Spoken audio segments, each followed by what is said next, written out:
decent loot. Weight of the Gods is always good to see. The belts, eh.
Definitely had some audio issues earlier, but I think I got it fixed.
What do you want me to say? Sorry, I was actually playing the game.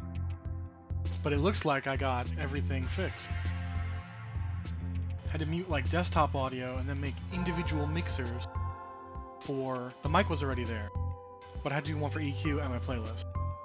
But it sounds good because I tested it on my own phone. Tell me it sounds good, please. I need the reassurance.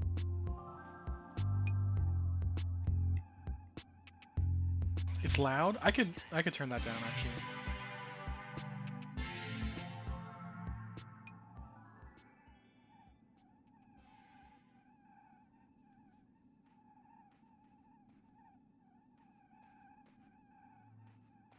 Well, I think it's changing track.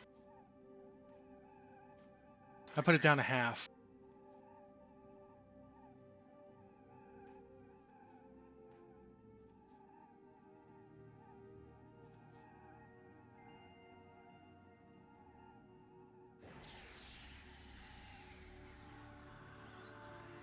Shouldn't be too loud now.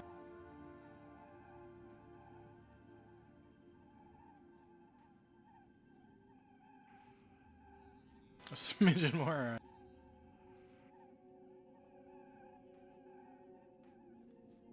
That's like 75%. But the song is legitimately low right now.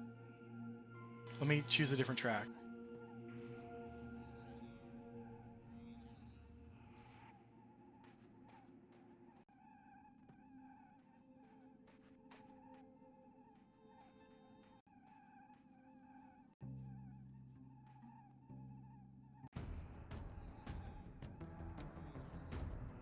This one's more upbeat. More sound going out. A lot of it's ambient stuff, so it's hard to tell. But this is like 75% on a really drummy track. Hopefully it's not overpowering my voice. Because I could always make my voice louder. And I could always make this lower, so I'm trying to get a good mix. I don't care about the EQ sounds. That's like 15%.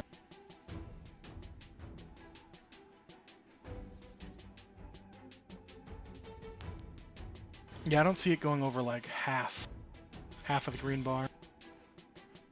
But I'll shut up so you can listen.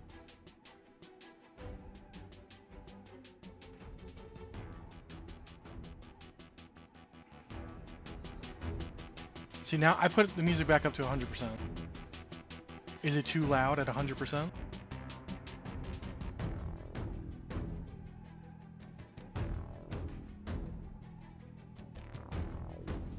Okay, so that's too loud. All right, I'll turn it down a little bit.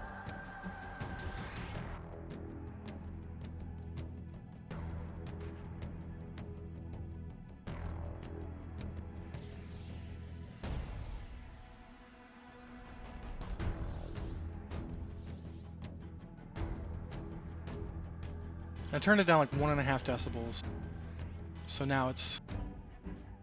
You let me know if it's still as loud, or does it seem like there was any change at all?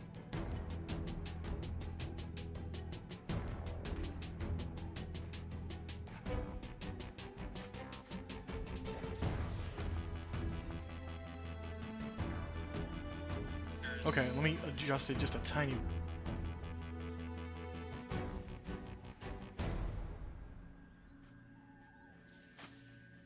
Of course the song changes. We'll give it a second.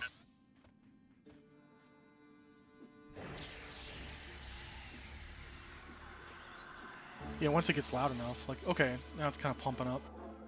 That's my voice with the sound enabled.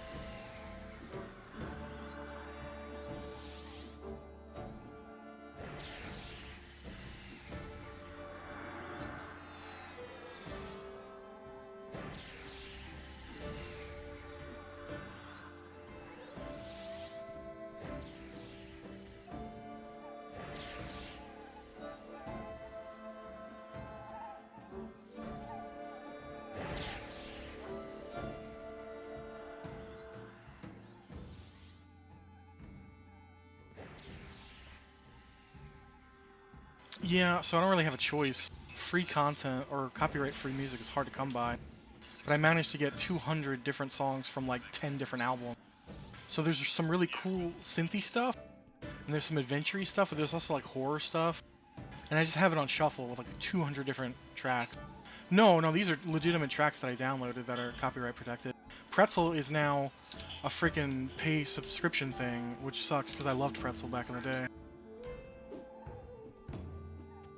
I miss it, but I'm not going to pay them like whatever it is, $5 or $8 a month.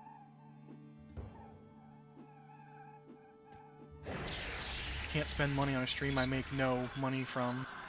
If it were like, if I was making $2 a month, then I'd do it, but I'm not going into the negative for a fun thing I want to do. I don't want to turn it into something exhausting. So like this music right here, this is pretty good. I think this is lo-fi. There's a couple of lo-fi albums, and I really enjoy this kind of stuff.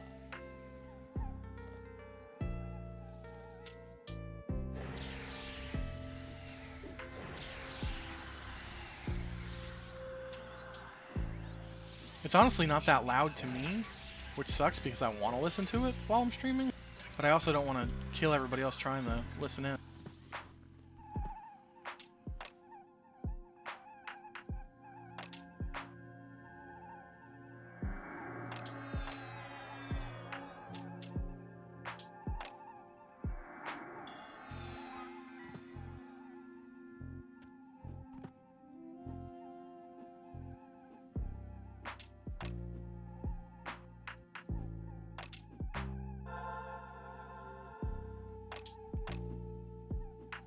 I honestly have to look back at Pretzel, because I think they had a free version still, but as soon as I saw the price tag, I just noped out of there.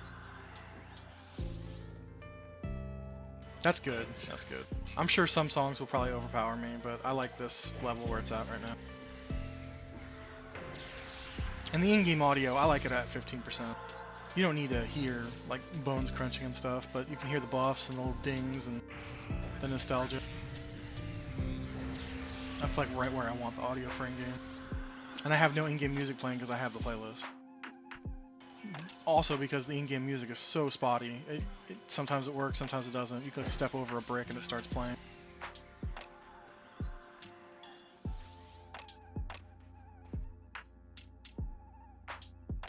It'd be nice. You really need to take your laptop up there so, you know, kids stop stepping on it. I don't want to like open that thing one day and then the screen be smashed.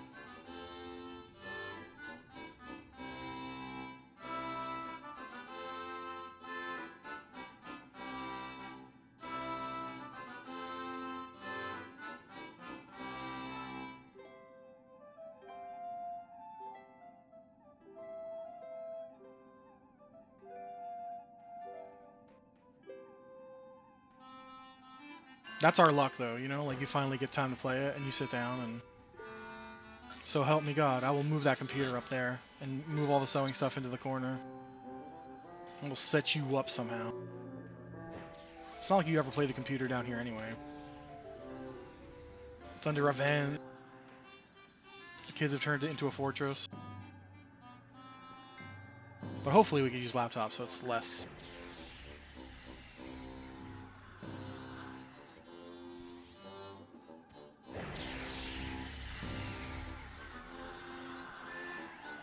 Really good at playing video games from bed. I could never do that in my life, but you're really good at it. Like, with a good little laptop stand, you can just have your own little world. But for me, I don't understand. I would never be able to do that. Yeah, this isn't... it's not... Well, the game doesn't ask you for anything, like, hardware-wise. You can play this on, like, a wristwatch. But the controls as well, they're perfectly suited for a laptop. You could either play with a mouse or not. That's just how old this game is.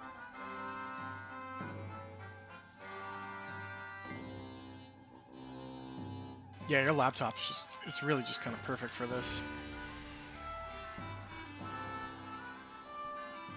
What's really nuts is that there's people out there who spend like thousands of dollars on laptops from like 2001 to play this game in era.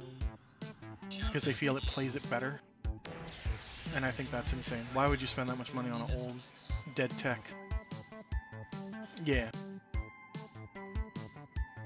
That was like before, mostly before Wi-Fi, unless it was like a Wi-Fi card, so you like plugging that thing in. Nah. Screw all that.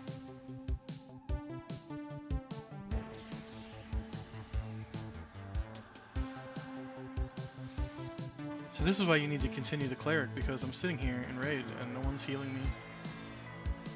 I'm just sat at like half health for like the past 10 minutes. And I got like the Aldi brand heal, so it doesn't do anything. Well, I don't want to shit on Aldi. I like Aldi. This is like the Temu brand heal, the Wish.com heal. Only does 100. My druid can already do like 270.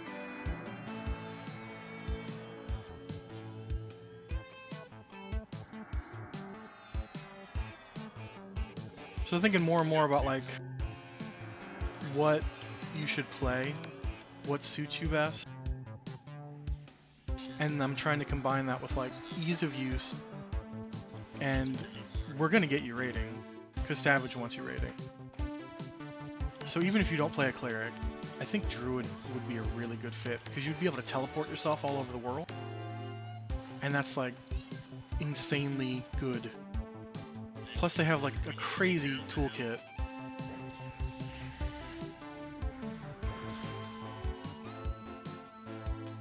You'll get run speed buffs, so you never have to worry about being slow. You'll get heals, so you can be a healer in a group still. You just won't be better than a cleric. You don't get a resurrection though. There's only like 2 classes that can do resurrection right now, and that's cleric and then paladin, and nobody wants paladin to resurrect anybody.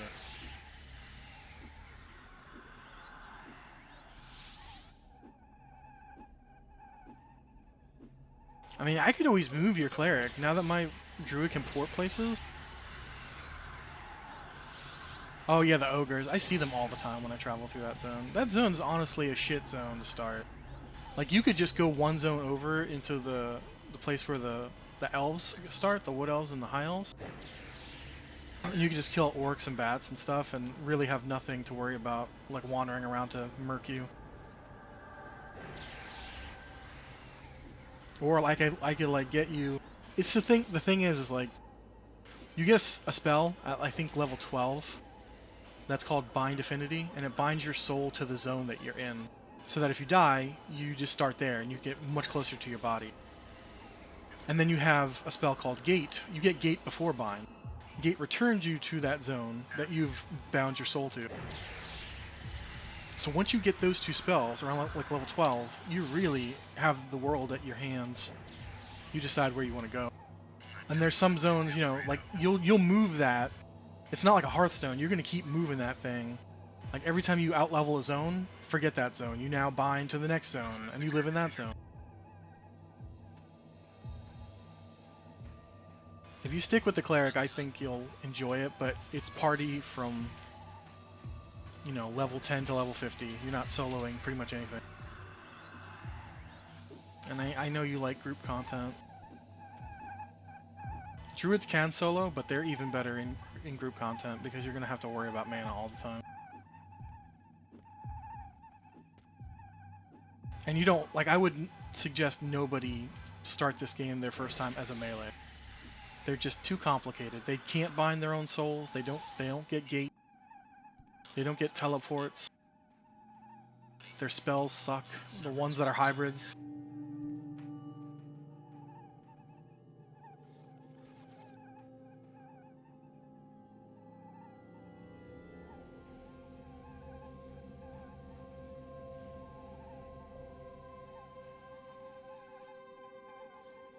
So what you do is when you do actually play, you have your map and all that.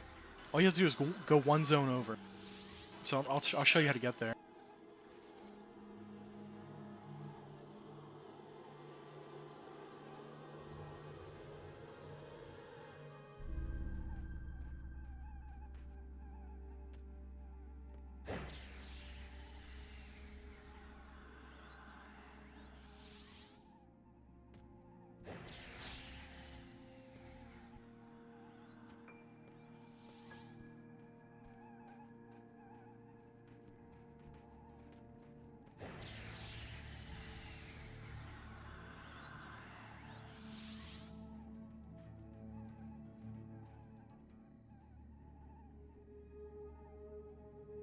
You can hold me to it. I can easily point you in the direction of where you need to go. It's literally one zone over.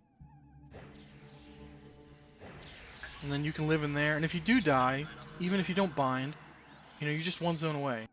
So it's not a far. It's kind of a far run, like maybe 5 minutes. But that's not far in this game. And then once you get to an appropriate level, like I can port you around pretty much anywhere. I have like most of the world at my disposal.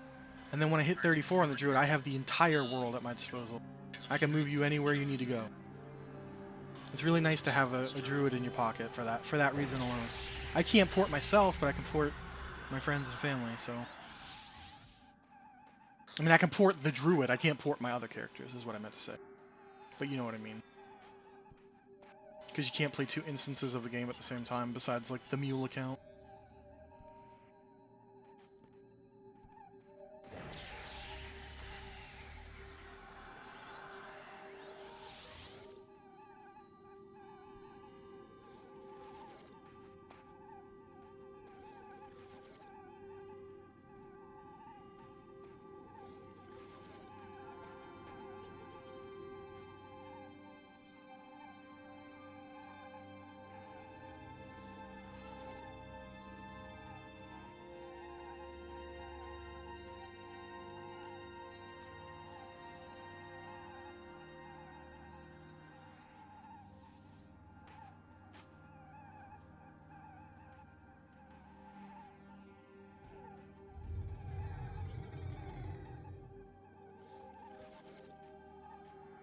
Sweet dreams.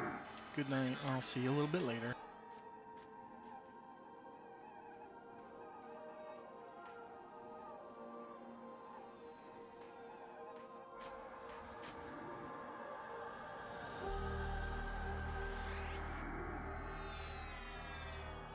Raids are less popular than doing silly stuff.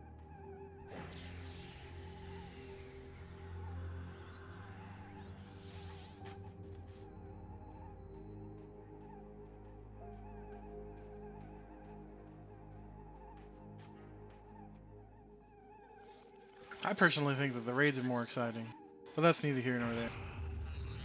You get some rest.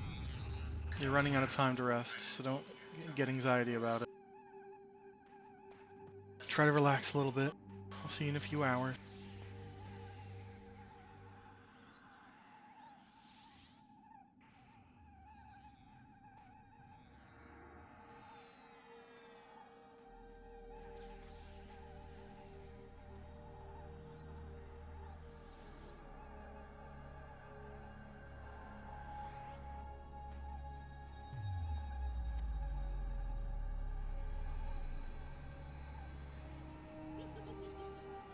Hello, Kookie. Thanks for stopping by. How you doing?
Oh, then I have a pretty good idea who you may be then.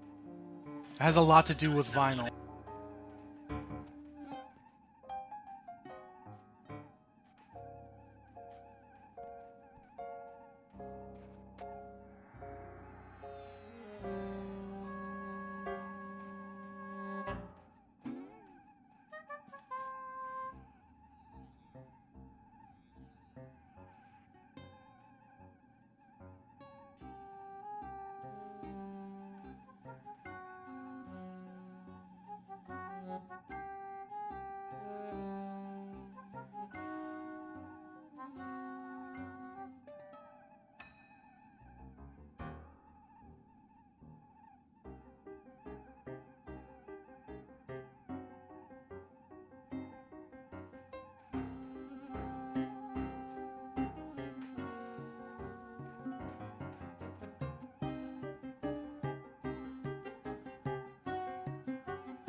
So are you Dale Gribble or Rusty Shackleford?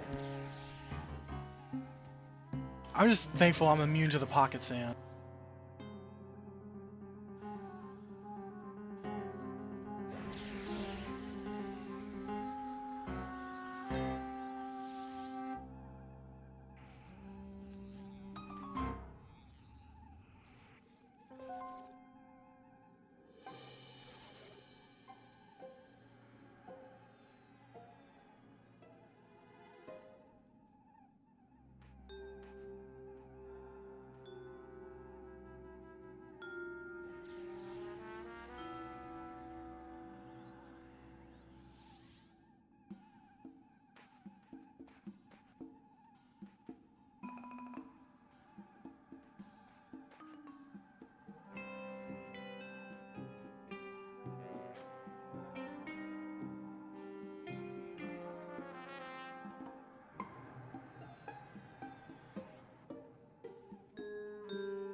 Very Pink Panther vibes coming from this audio track.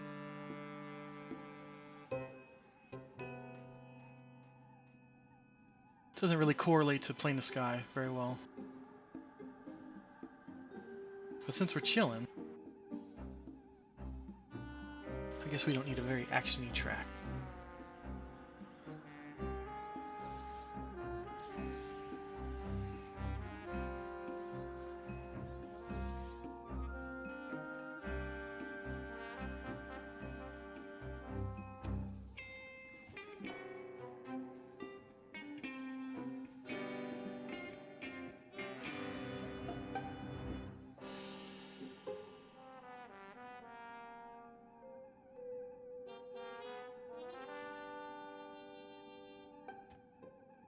And this is after you had already completed 1 and 2 in succession, right? You're going through all of them since you got your Final Fantasy collection?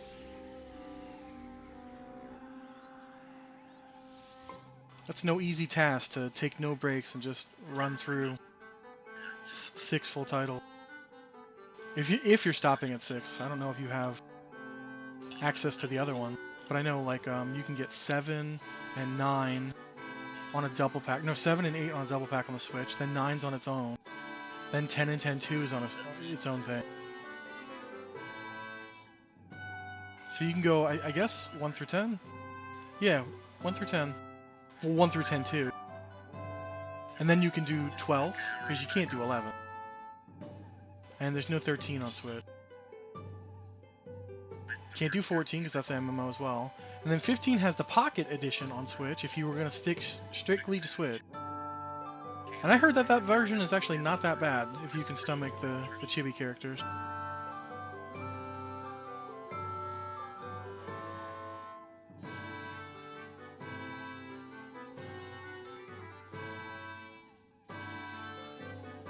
Yeah, so a couple of months ago, I downloaded, I saw Final Fantasy VII on PC on sale for like $1.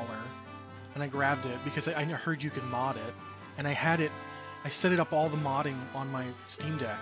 So now it looks so incredible, but I haven't got around to like playing it. I set it all up and I got all these awesome voiceover mods and by professional voiceover actors.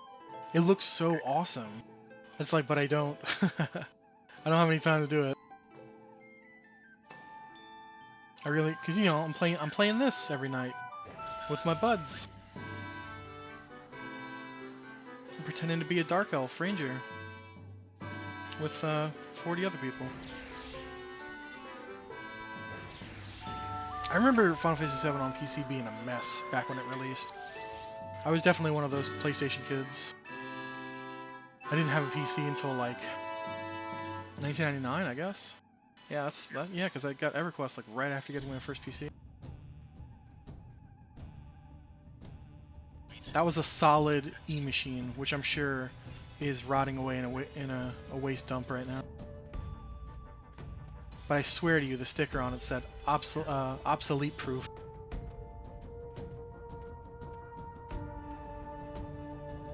It wasn't even rated for Y2K.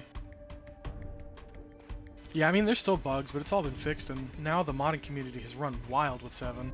And they're doing it with 9 as well. I don't know why they skipped 8. I guess people don't like 8 too much. But the PC community, really, they love mod and stuff. And I would say for 7, it's insane. Yeah, do you remember those stickers? I got it from, like, Best Buy. I got the guy at Best Buy to suggest it to me. He didn't know what he was talking about, and I didn't know what I was supposed to listen for. I just remember it was around tax time and my mom was like, we're going to get you a computer because you're talking about computers so much and it can help you learn. And I was like, yeah, learn. Let's do that. We went down to the Best Buy and I got, you know, supposedly the best computer they had there. It was an E-machine, so you could already know that that was a lie. But I remember booting up EQ. I went and got the box from Software Etc. That's back when, before Sony bought it, it was still by Variant. I was like, I gotta try this out. I'm looking at this box. It looks like the best looking box here. I get it home, and I install it, and it's like, you need to have a subscription, and you need to have an active internet connection. And at the time, our internet was very limited. And I was like, how do I explain to my parents that I also need $15 a month? So I devised this insane chore chart of things I would do so that they would never have to pay me a dime, but just call it even. So it's like, hey, I'll wash the cars twice a month, I'll mow the lawn 4 times a month, I'll do the trash every single night, I'll put the dishes in the dishwasher, and you don't have to pay me anything. You just have to let me use your credit card for $15 a month. And it worked.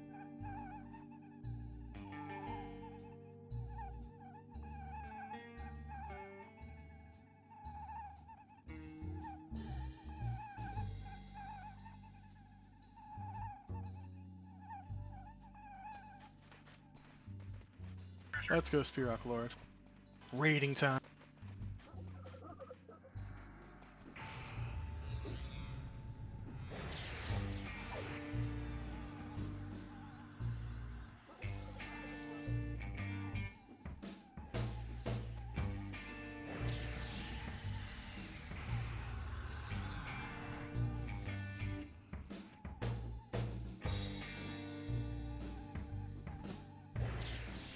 About to eat a death tut. Yup.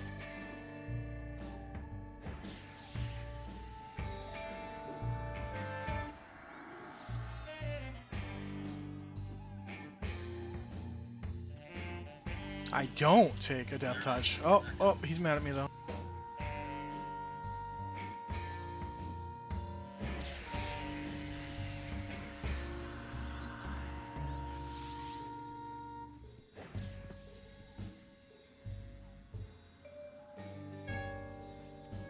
We had surveyors come through for DSL, and they were like asking everybody in the neighborhood how interested they were in it. And I think my neighborhood was overall like under 50% excited with whatever survey they decided that it wasn't worth dropping line in my neighborhood. And I remember all the kids were like furious about it.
Would you get smashed? Your team get smashed?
Ah, the plane of sky bees. They are clearly wasps, but everybody calls them bees.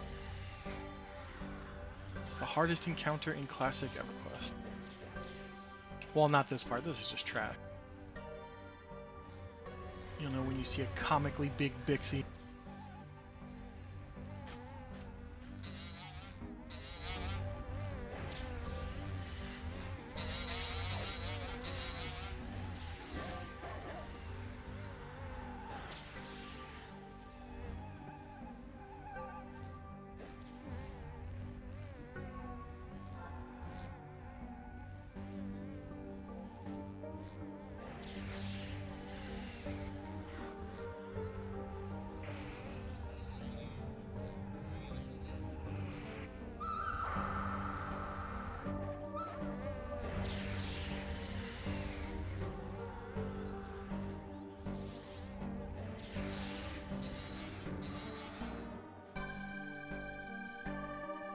That bee almost murdered me. Those are some good clutch heals.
These bee pulls take forever. Our second patch, the patch after this, the batch after this will be the boss batch.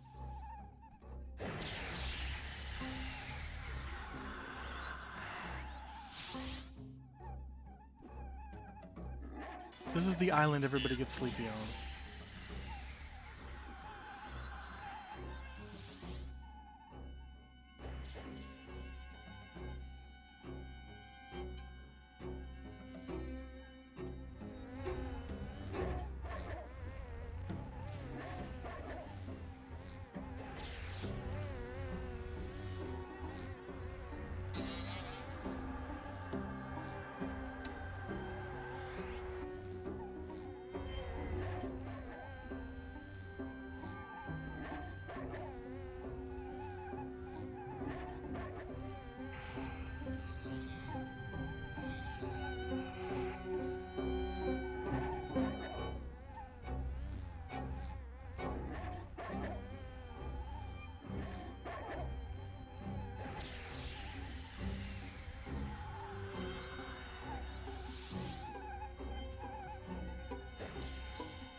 So many melee, I can't get through.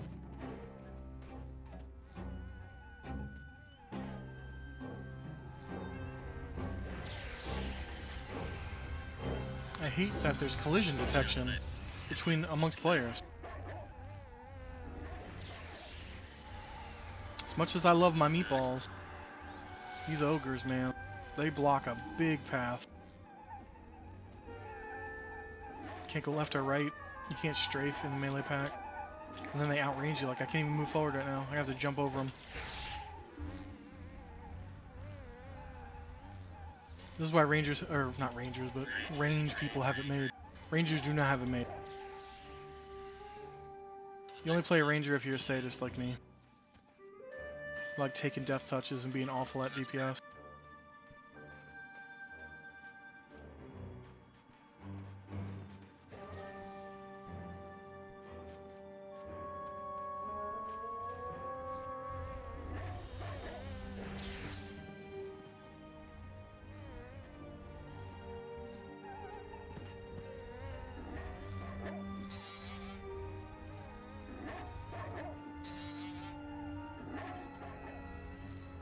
This should be the last bee until we get, yeah, then we're gonna start doing the other pack. They'll jump those off the cliff from Bee Island because we're still on Spirock Island.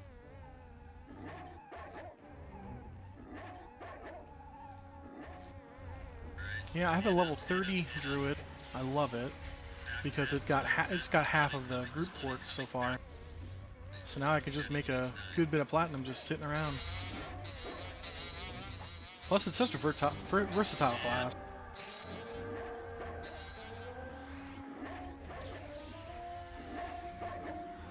Like in Classic, it's everybody's least favorite priest class. Everyone prefers a cleric, and then everyone would prefer a shaman over a druid, but then druid. All the priest classes are still great though. Because if you have a healer and you're a druid in a group, you don't have to heal. They got tons of dots, tons of direct damage. They can charm animals and have sick animal pets. There's a plethora of good stuff going on with Druid.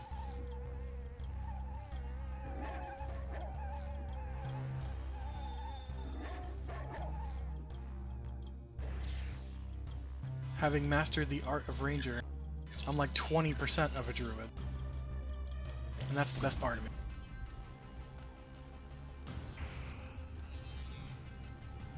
It's just sad that my 30 druid has better spells than my 50 ranger.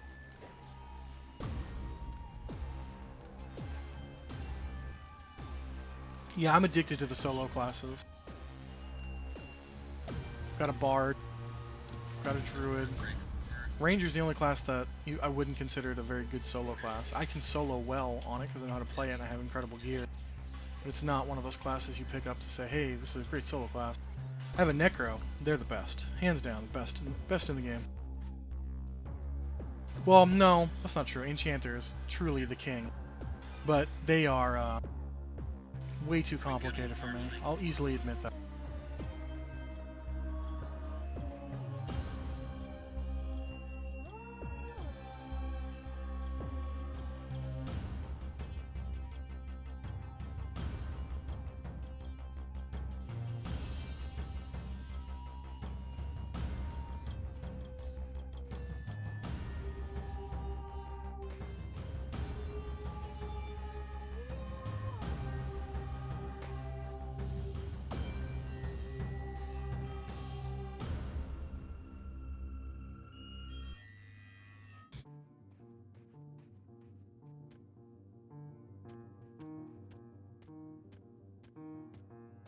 Shadow Knights are interesting, because even though they're a tank, they can fear kite stuff, so they can solo what you can fear, which is a lot of stuff.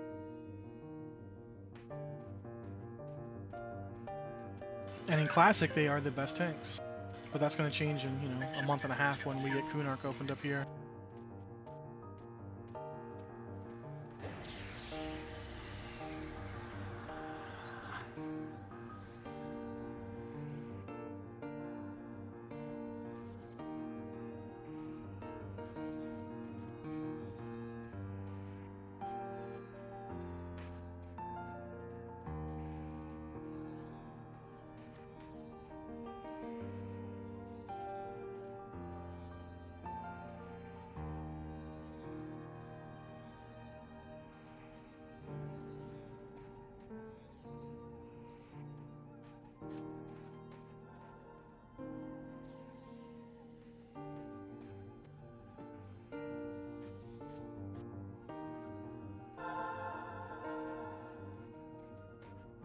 I'm very weary of the tank classes because I know how tough they can be.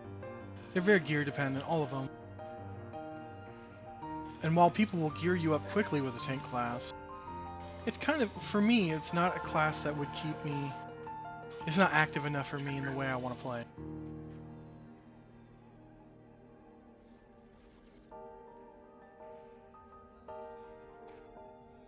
As a ranger, I get to do predominantly melee stuff, but I also have a bow and I can do fun stuff with that. I have a little bit of druid spell.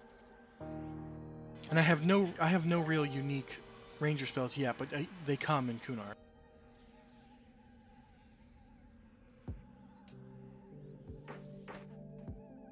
That's great. I heard stories like that in WoW. People always told me, sell your account for like $2,000 and because of all the rare stuff I had, and they're like, and then just say it got stolen and have them give it back. Well, I never did it. I was too weary of losing the account for good.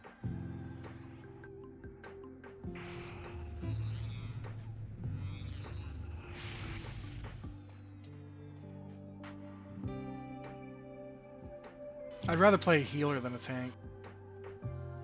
Even if like I get the full blame if we die because I didn't heal the tank. Because then you're at least responsible for like 5 or 6 people. But the tank, I don't know, just making sure you can get punched in the face as hard as you can doesn't appeal to me great.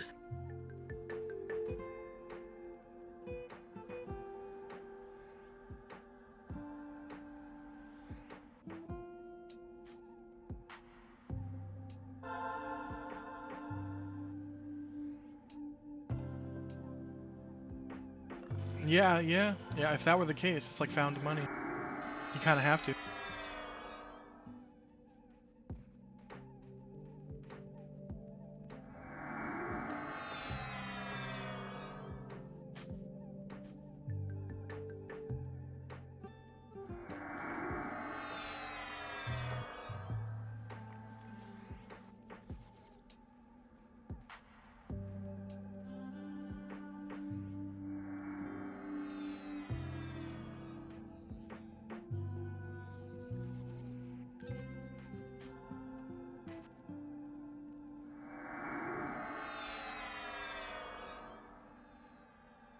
In a month and a half, Kunark releases, and I get some pretty major boosts to playing a ranger. I get every time new content releases, ranger gets better. That's the best part about being the worst class. It's only up from here. And I am playing the long game. because once Lucelyn releases, I become a real boy. Pinocchio becomes a real boy. I get the full range of alternative advancement points to pump into archery, and I become a real ranger. Legolas style. No more hitting with swords. I mean, yeah, I'll probably do some melee here and there, but it's going to be a 180. I'm going from, like, right now I range like 5 or 10% of the time, and, you know, the rest is all melee, and that's going to just flip-flop. But that's a bit far out. That's about 9.5 months away. Because Kunark is going to last 9 months. That's actually 10.5 months away. Kunark will last 9 months because they're on 9-month cycles. We're a month and a half away from that. We're 2 weeks away from being able to start our Ixars early, and we are relegated to be stuck on Kunark, which is fun because I am absolutely re-rolling my Necromancer from a Dark Elf into a Ixar Necromancer because their health regeneration is bananas.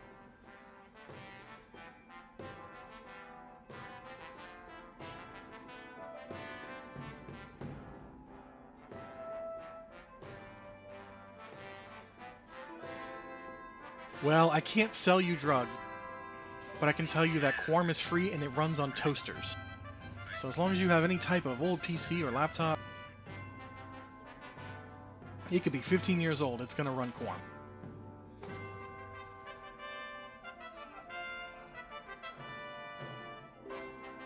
Only takes a couple minutes to set it up, and then you have to sign your free time away, which, you know, that's the bad part.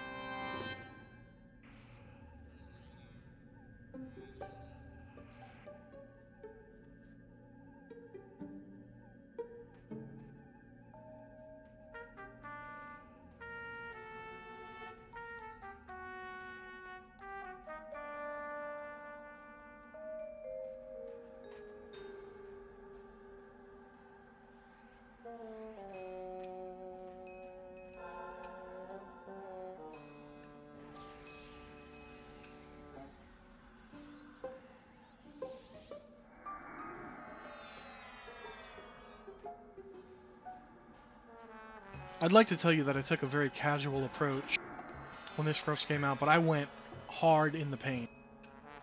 I didn't want to, but I found myself drawn to spending, like, I'll get into a party, and then it's like, I'm only going to stay for an hour or two. And then it was 12. And I took breaks. I got up, I talked with the family, I took care of the baby, took care of the wife. Just found myself drawn to it. Slow days at work, too, when this first came out 7 months ago. I was able to play in small groups, in small quantities. But I was still making progress, so as long as I was making progress, I knew that I didn't have to sacrifice too much of my time. I was going to be playing video games after work anyway. This does require a little bit more commitment if I'm in a group, because I need to kind of sit and pay attention. I can't just get up every time my kid needs me. Like I can with a Switch, you know, I could just sleep mode that bad boy. But that's also why I picked a Necromancer as my first character. I didn't have to rely on parties. I could solo my way up, and I did solo a lot upwards. I stopped playing it at level 40. That's when I started this Ranger, and this became my main. But now I'm still going back to that Necromancer. It makes all my money for me.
We're all getting ready for the big bee pull.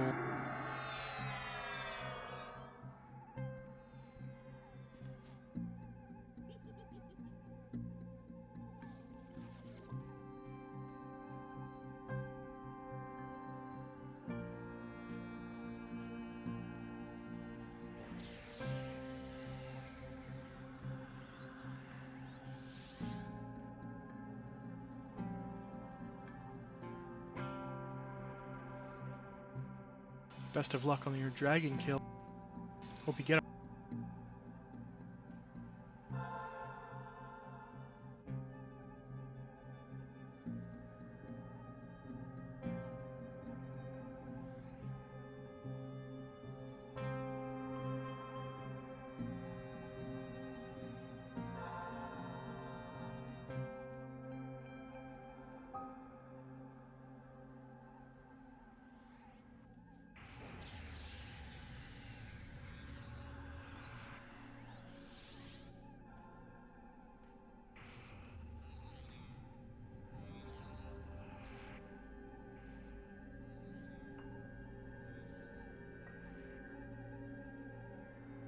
What up, Mike?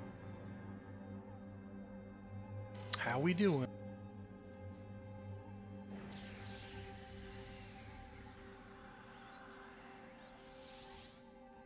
I'm not even gonna fathom a guess at what time it is in South Korea right now.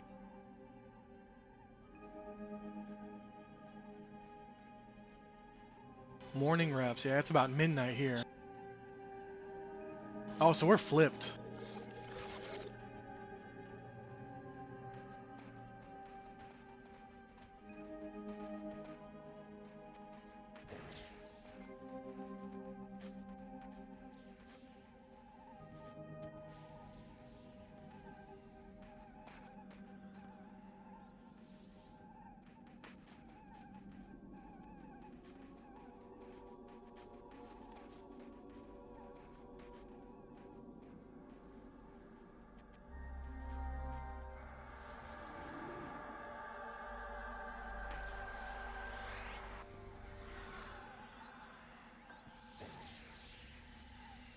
Guys, checking out this exhilarating combat and graphics of this 25-year-old dinosaur game.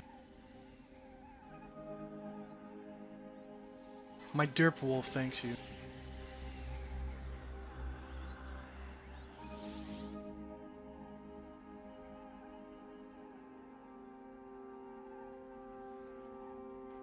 Believe it or not, we're a little bit out, a couple minutes out from doing the hardest encounter in the classic era of Everquest.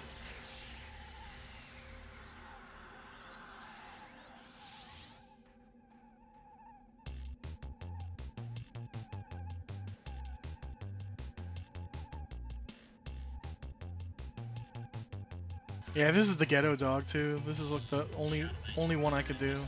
Druids get that nice white wolf one. Same exact model, just a different shade, but it's cooler for some reason. You're dealing with 25-year-old pixels, you know, different colors, a big deal. For instance, they call this a bee, but it's clearly a wasp.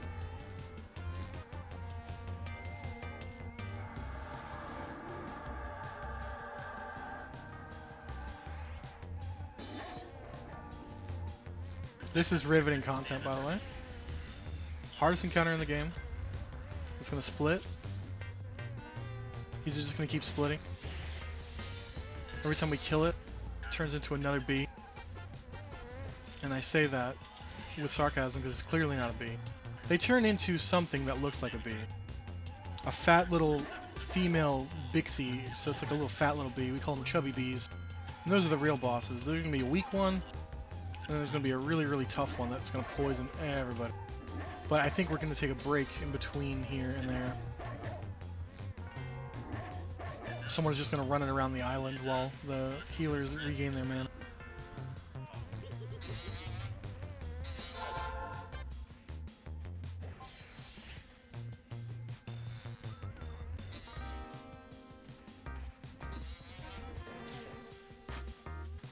There it is, the fat bee. Chubbies, yes, exactly. I don't know why I've not heard that joke yet. We call it Chubby Bee, but they could have just saved steps.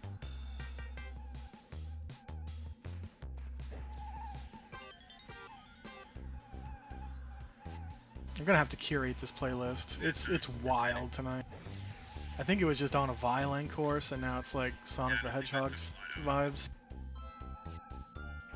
I lean more towards the Sonic vibes. I would much rather pump those.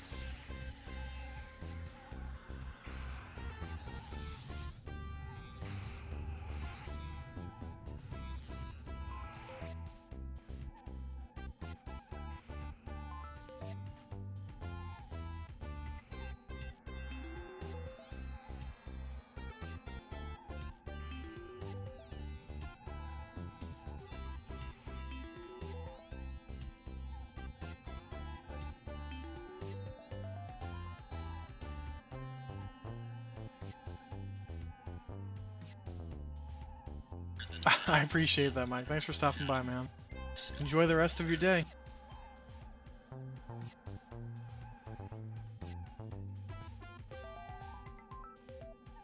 Yeah, there's something about Sonic, just the Sega Master System, or whatever you want to call it. Not the Master System, but the Genesis, or the Mega Drive, they called it in other regions. So bassy. Their chiptunes are so much better, in my opinion, than SNES chiptunes. The chips were just so much better.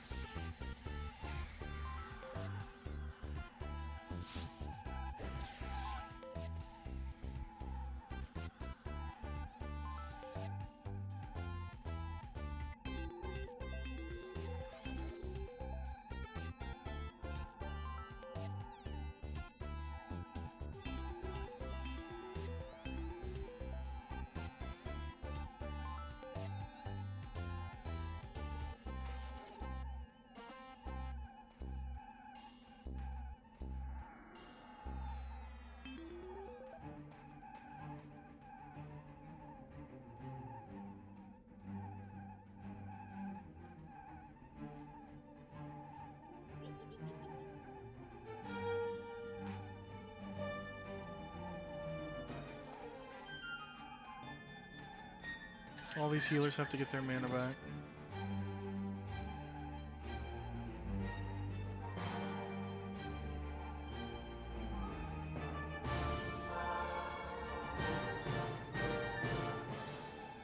Like, don't get me wrong, the soundtracks from the SNES games, they're clearly good and timeless. I can listen to the Chrono Trigger soundtrack for the rest of my life and not be bored of it. But the actual in-game, whatever you want to call it, the stage music, the animation music, all the sprites, anything that makes a noise sounded better on a Genesis to me. Just because of the way that the sound chip was engineered. It was just bassier and twangier, and I felt that really brought the video game alive a little bit more. But then again, I am deaf in one ear, so, you know, take my advice on anything musical with a grain of salt, as I am a heathen.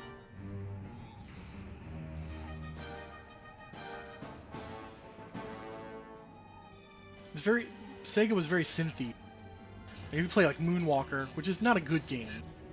And I don't know how you feel about your views of Michael Jackson. I'm not a big fan of him for his non-musical aspects. But that game has an amazing soundtrack. The Sonic titles, Sonic and Knuckles, really pushed the barriers of the soundtracks. Phantasy Stars, even the RPGs had good soundtracks. It just felt like they had more impact. All the sound effects had more impact for me. SNES was a little softer. But there were some, I believe there were some SNES games that had special sound chips on them. Alright. We're bee killing. This is the first bee. And things are gonna shit's gonna hit the fan once that other bee comes out.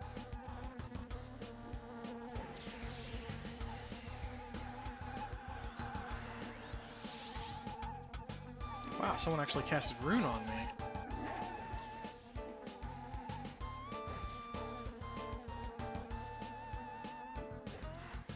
Alright, we're backing away.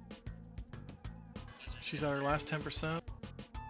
Yeah, that's too early.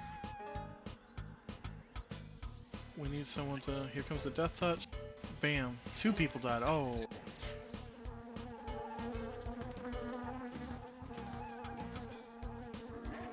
Here we go. Here's the real deal.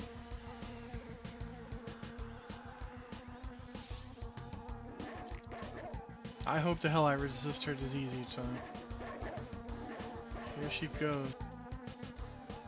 We're gonna have 1 death touch before me. I may not have to die. That would be really glorious. I'm always a B death guy. Ooh, things could get sloppy.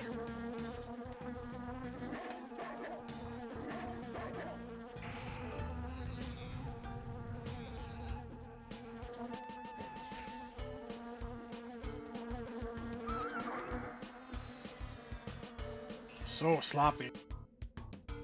But it's dead. It's okay if I die.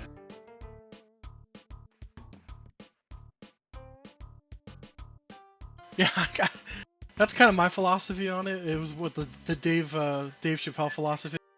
He's like, I don't think he did it, but I wouldn't let my kids sleep over at the Neverland.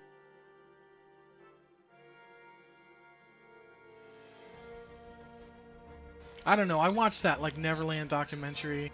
It was pretty compelling because I don't think those people were out for anything. They couldn't sue his estate. It was all gone at that point.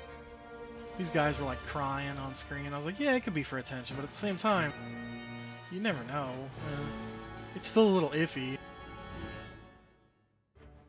But then you got people like Macaulay Culkin, who's a genuinely awesome dude, who was like, none of that shit happened at all. And anybody who says otherwise, and he spent a lot of time with Michael. He's like, he's just a misunderstood guy. If he did anything to me, I would have said so. And, you know, he never targeted me like that.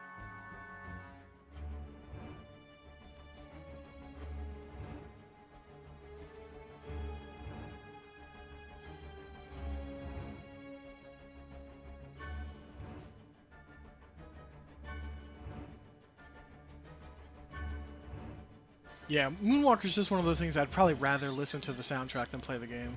Because even the game is pretty nebulous.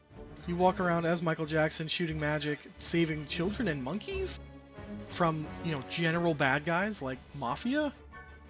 I didn't know the Mafia was into, you know, children and chimp napping.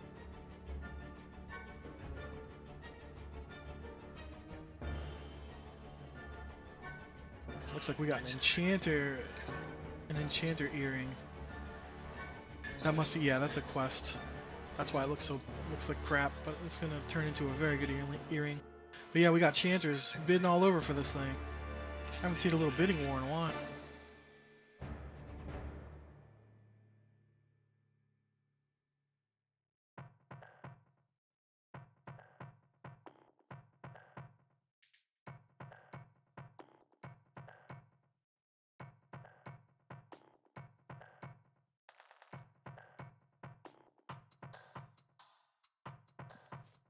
I get that.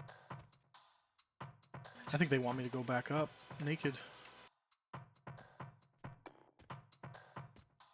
West is best. For sure. Yeah, I see ya. I just need leader.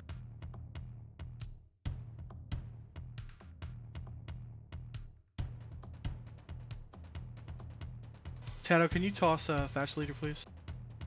I got this guy invited. He's right next to me.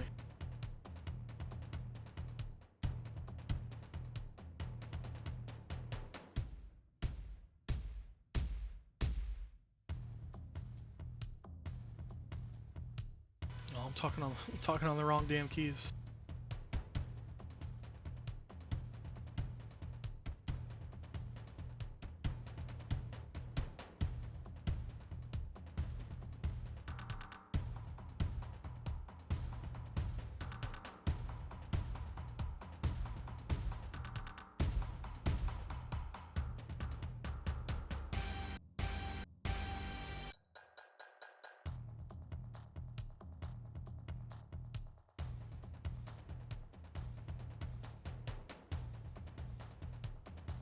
I'm still getting used to the 2 different push-to-talks.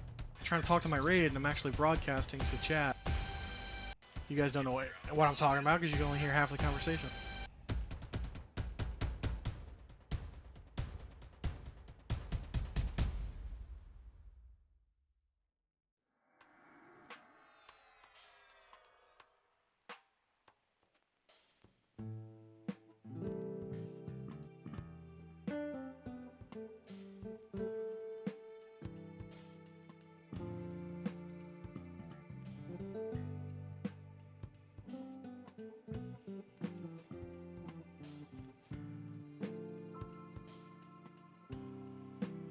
That Simpsons arcade game is so good. I want a stand-up one of that. Wife almost got me one. I was like, no, don't, because we got nowhere to put it. I'm not gonna have 4 people in here on a mini cab at any point. I don't even have 4 friends like in the tri-state area that can come play that with me. But God, do I want to own one? It's just one of those silly purchases that I don't need, and I've considered it about 100 different times. Because not only do I want one of those half cabs, I want one of those arcade 1-ups because you can mod them so simply. And I could pick like, you know, X-Men or Simpsons, just knock the joysticks out of them, buy better joysticks for like $70 on Amazon. I can turn it into a whole project. I can turn it into just a beautiful MAME emulator and get a nice bar stool for it. But it's just gonna collect dust, and that's the part of my brain that I can't. It's an internal struggle. God, do I want it? Every nerd bit of me wants it.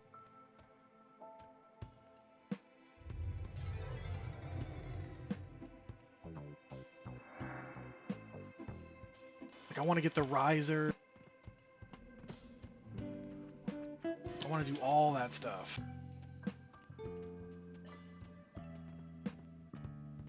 I'm not the type of person to do lots of projects and then give up on them.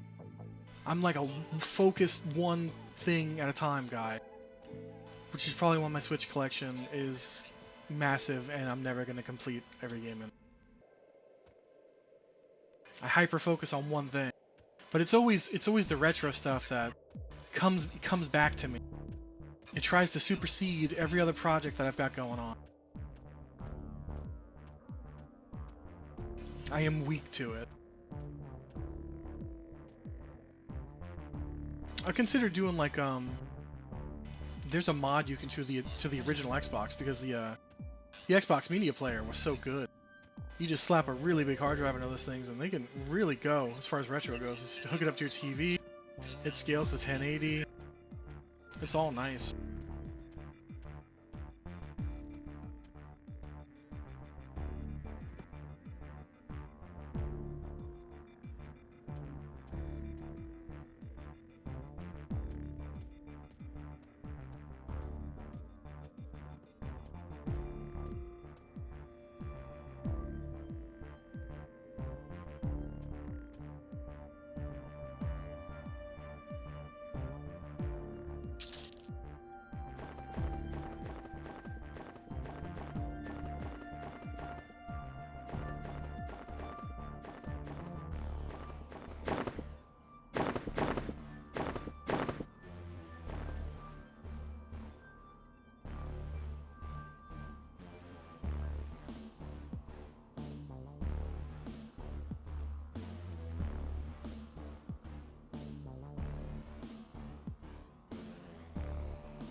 The whole guild is off killing other stuff right now.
I'm all about what's easiest when it comes to the retro stuff. That's why I got rid of so much of my console retro stuff. I just don't want to deal with the CRTs, the cords, and making sure the cartridges don't get cartridge rot. Being a collector is really just putting all your games in the nursing home and making sure they're okay. The Steam Deck was pretty liberating in that regard. I still get 99.9% of the satisfaction, but I get it instantly in my hands, which may make some titles feel less important, but once you get past that mental hurdle, it's the same thing.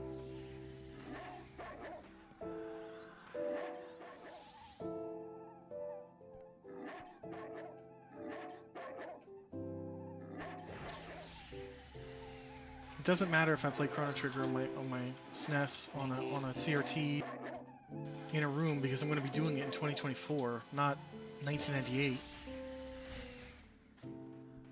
or whatever the year I first played it. It was like 97, maybe 96, something like that.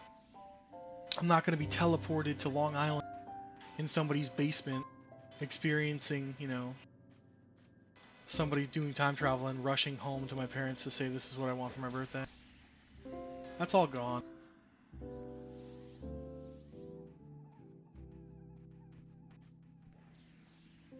Yeah, physically holding something, though, does have a magic to it.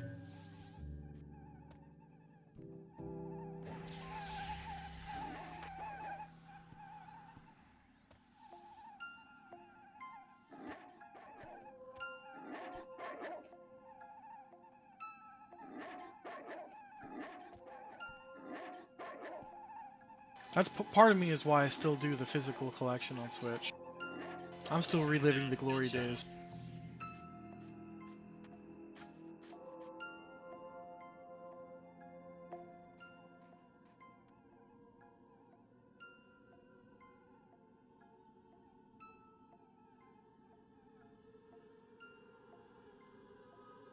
Nintendo's going to really decide my financial fate coming up here soon.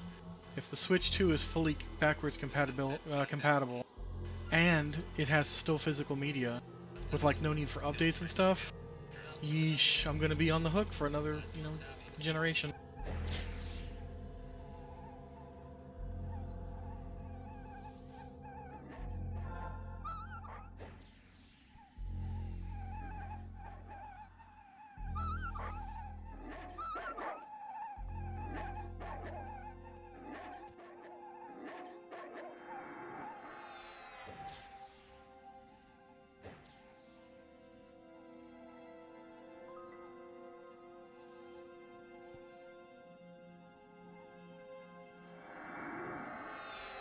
Yeah, that's always the case, right? You get hyped on something, and then you buy it, and then they're like, hey, this new thing's coming out.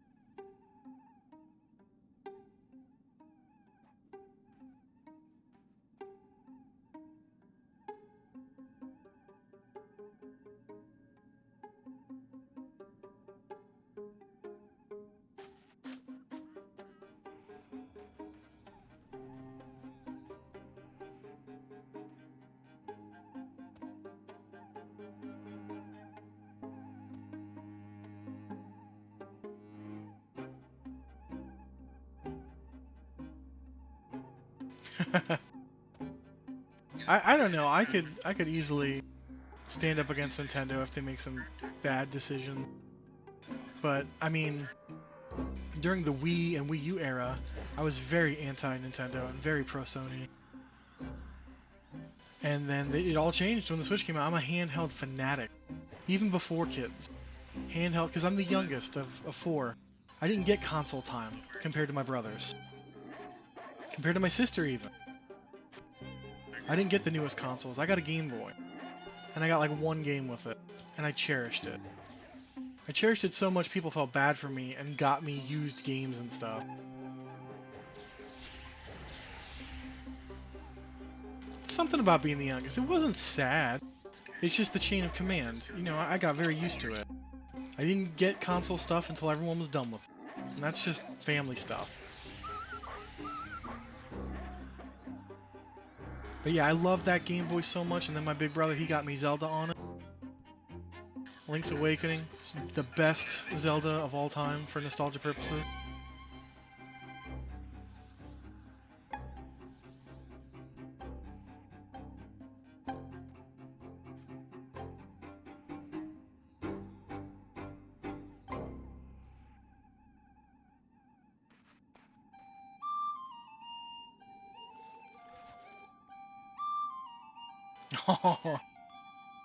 I don't think I was ever given that much trust.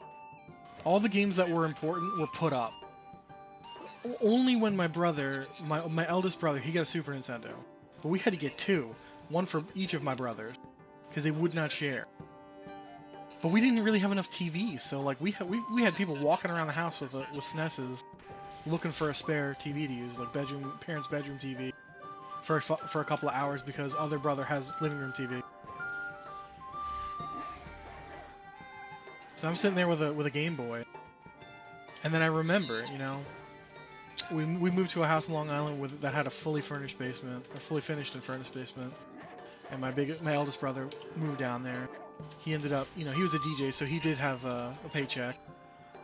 So he came home and he got himself a big, and I say big, it was probably like a 19-inch TV. He got a big one down there in the basement, and he had everything hooked up, and there were certain things I was allowed to touch, but all of his retro crap, like his Atari, his ColecoVision, and then I remember the point where he retired his Nintendo for himself. And he's like, here you go, dude, I'm going to hook it up for the TV, play to your heart's content. And this was like the mid-90s, maybe 93 or 94. And I just started playing like Punch-Out, non-stop, Ninja Turtles. And they were just like, wow, these games are too hard for you. I remember Battletoads getting to like the second level, the bike level, and then actually beating it, and both of my older brothers watching me beat it. And they're like, holy shit, I can't believe you did it. And it's funny too, because I don't think that I have the skills to do that now. That was just muscle memory back then.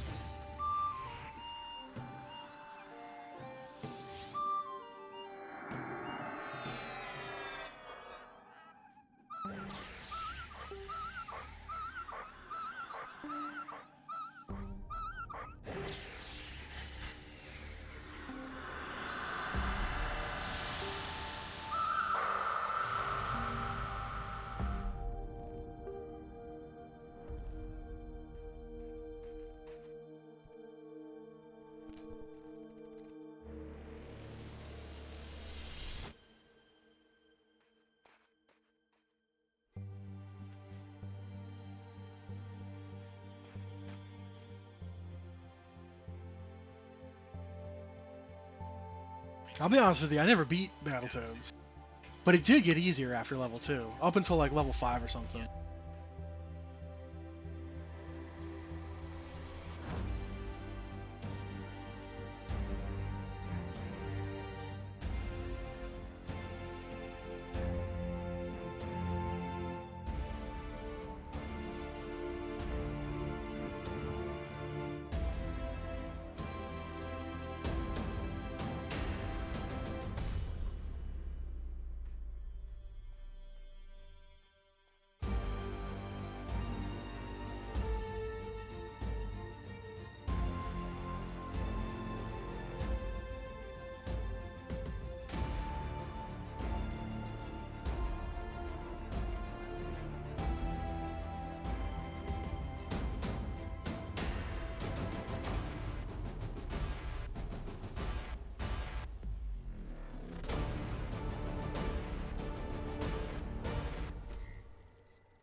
Yeah.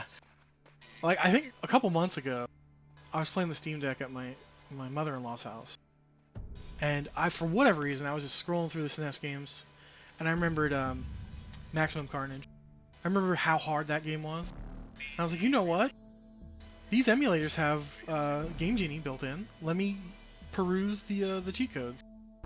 And I turned like God mode on, and I walked through that game in like 20 minutes.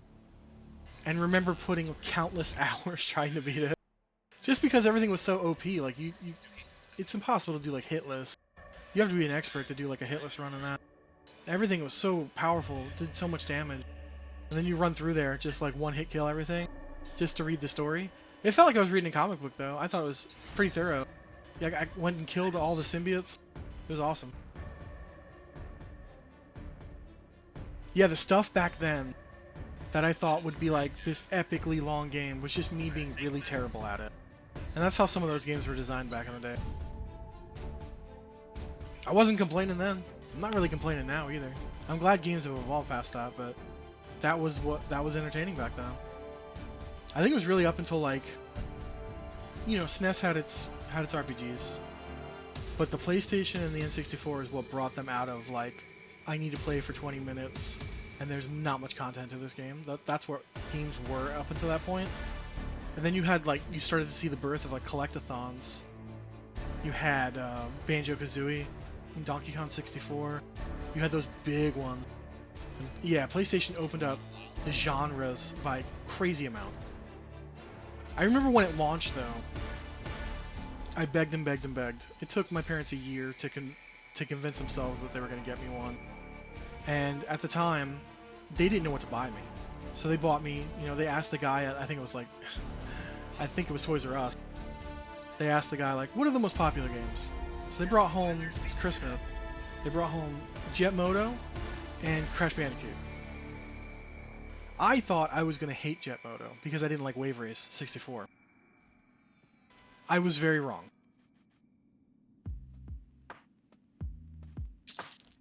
But the standout hit was Crash Bandicoot, which is an incredibly tough game. If you beat that as a kid, you must be a video game savant.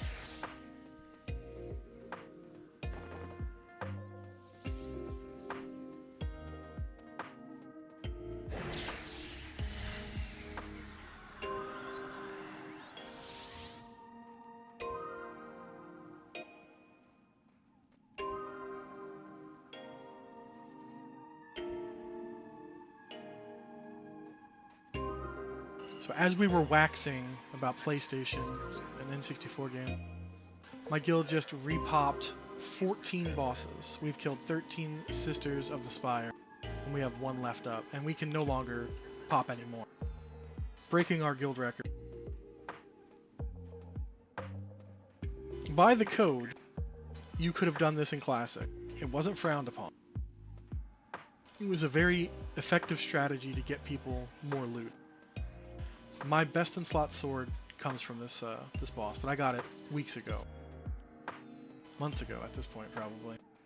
But the fact that we killed this one boss that people would have looked forward to killing all week, or all day, depending on the spawn time we're on her, we just killed her 13 times in a row, and we're about to do a 14th, breaking our guild record. That's incredibly impressive to me.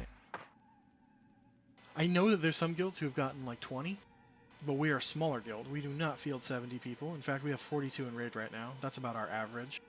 Our maximum raid capacity has been 50 in the past.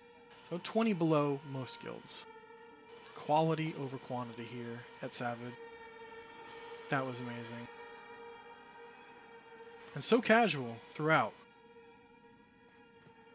Because I'm listening to comms and taking death touches when told.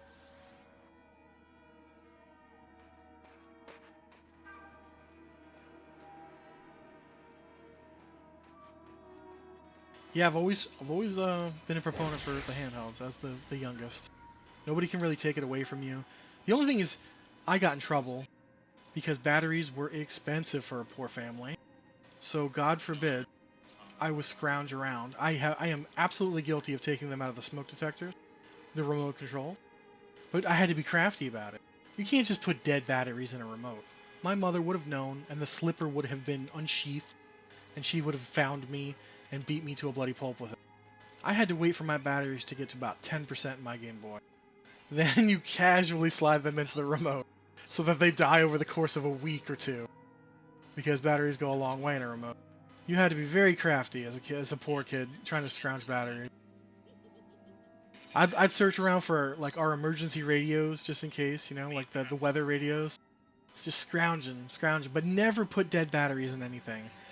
And I know that we're out of era, but if I can go back and give kids advice on how to steal batteries correctly, Halloween decorations, man.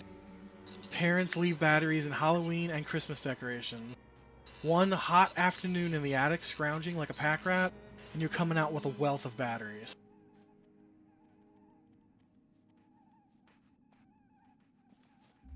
You laugh, but that is how it was done. I remember just finding batteries like on the ground in Brooklyn and just picking them up and hoping, ooh, I'm gonna put this in the freezer. That was something we did for some reason because everyone told us that the charge would last longer. We'd have a bin in our freezer full of just random batteries. No, with no care as to whether or not when that thing starts to sweat, is it going to damage the electronic? No care. Wanton destruction. We just did what we wanted to do. Yeah, see, micro gets it. It's just something you did. Something I did when I was a kid. I would collect every battery, and in the mixing and the matching. Just you're sitting there with like 20 some odd double A's, and you're just going through like this. I'm gonna find the right combination. It was like I was trying to crack the Da Vinci Code, just so I can get 5 more minutes of Dungeon 7 in Link's Awakening. No, I don't believe so, Micro. For a long time, it's been me and Matthew here, just chilling. Now we're peaking at 7 viewers. I appreciate you guys being here. We've killed B. We killed 14 sisters. Actually 13. We're gonna kill our 14th one now, breaking our guild record with only 42 people in raid. I know other guilds have gotten her down like 20, 25, but those are like 70-man raid groups. We don't count those. Savage is on a freaking roll tonight.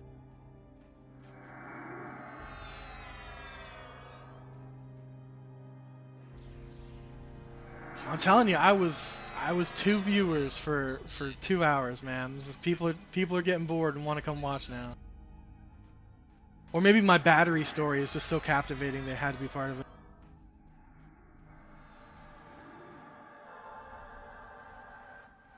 We're talking old school NES, SNES.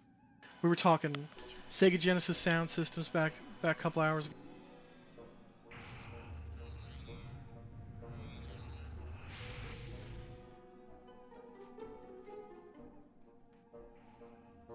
Hell yeah, 2 levels. What do you got? 3 more to go?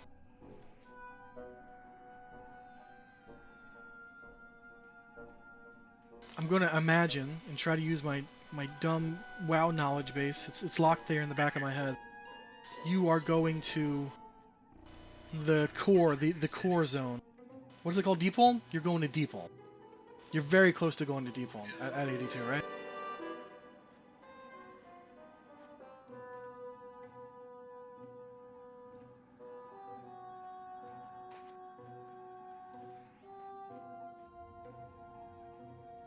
That's what I did. As soon as I can get to Deep Home, I dropped into Deep Home.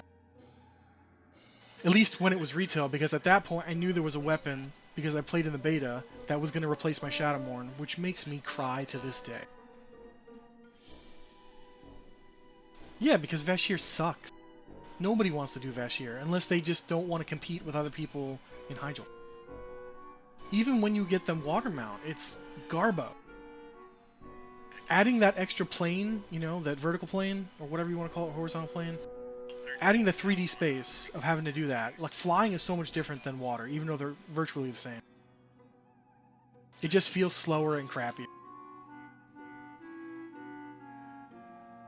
At the time, I think I did Vashir on my second tune, and I hated every bit of it. Like the quest and stuff, it was actually pretty cool. But, you know, you play WoW with two mindsets. I play every game with two mindsets. What's the most efficient path I can take because I'm a neckbeard? And then it's like, then the secondary path is, I'll do this again for fun. And I hate that about me, and I hate that about hardcore gaming. So I try to stay away from it. Sometimes doing the fun, slower path is so much more enjoyable than just gung-ho, I don't care about everything. I just want to do one thing. 5 dungeons. I don't think I did any dungeons on retail Cata when it was out. I remember going into those heroics though. Oh my goodness. Nothing like treating a raid force who was OP a week prior and just getting creamed by everything. Those little aqua goblins in that one dungeon with the Kraken. Holy shit, man. Those guys were so overpowered for so long. So overtuned. They could one-shot people with those little spears that they'd throw. Remember we went in there and our tank pulled in, he pulled 2 of them and they threw two spears at him. And he went from 100 to 0. Hopefully they smooth all that crap out. Hopefully they remember those overtunes and you guys never have to experience that.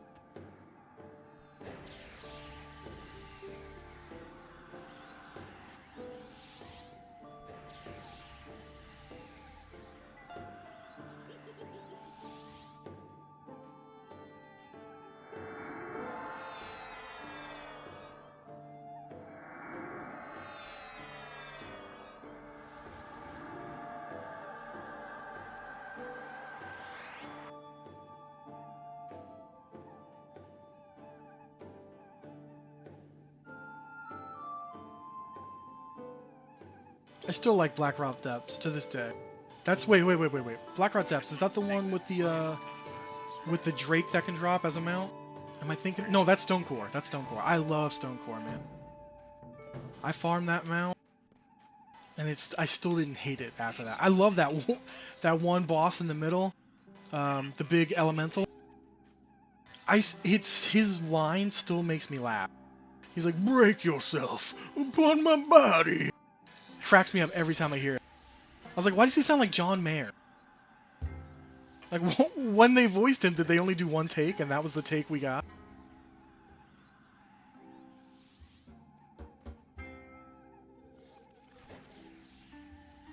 EQ will be here. Quarm will be here.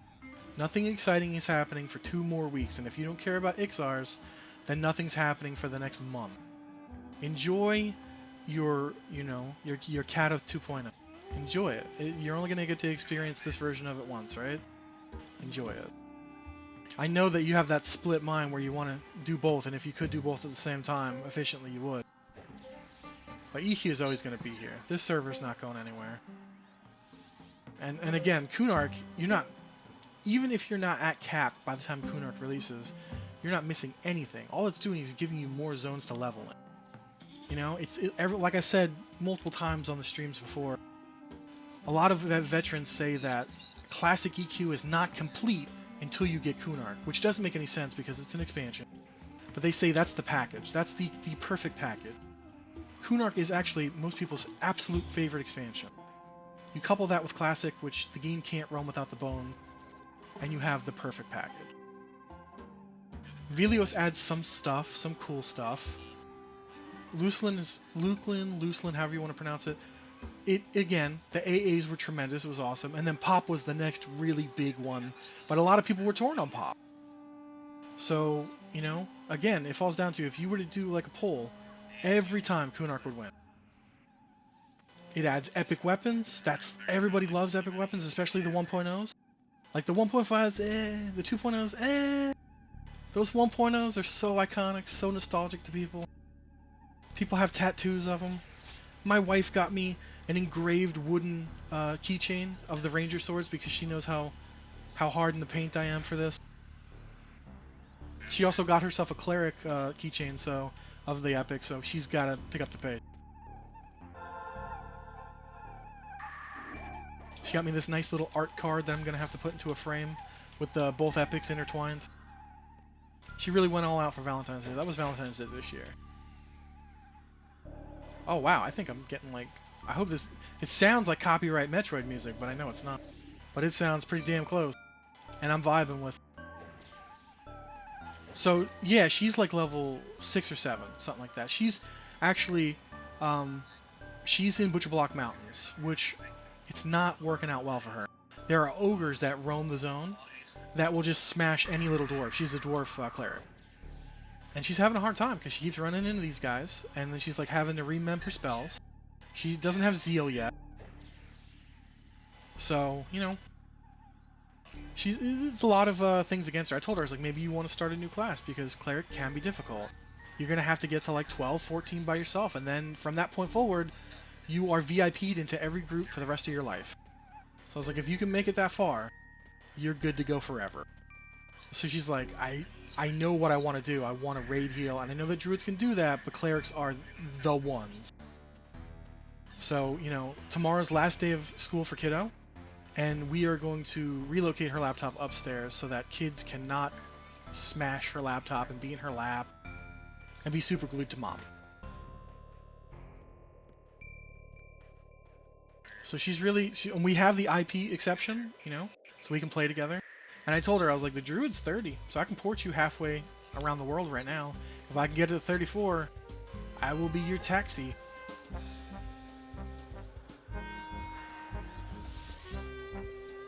Yeah, she just needs the time. She has the want. She has the ability. She has everything turned on for her. Everything is set.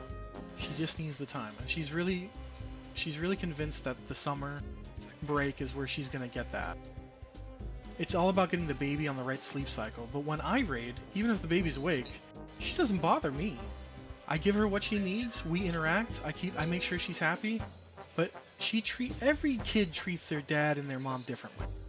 And my kids are abusive as hell to their mom. They're all over her. They climb her like a tree. I feel so bad for her. Because they don't do that to me. And it's not because I'm mean or anything like that. I just, you know, out of habit, I'll just, you know, if they're climbing on me, I just take them off me and put them down and try to distract them with something else. It's muscle memory. I don't like people climbing all over me. Nobody likes that. So, you know, that's what I do. But for her, it's just instincts. You know, I gotta take care of my kids. I gotta let them climb over me.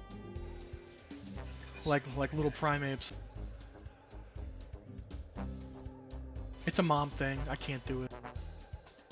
Oh, I think we only have one mage tonight. Yeah, all of our mages are taking the night off. We got a new guy. He just hit 50.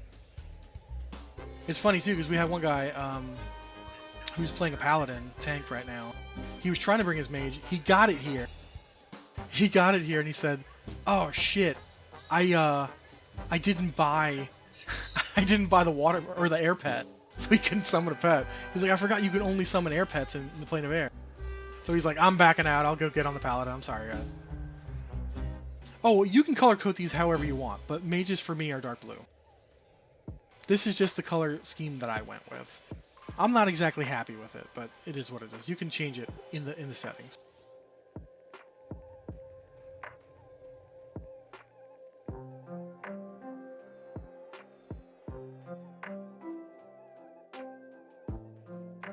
Somewhere right. Oh no, raid window has its own option.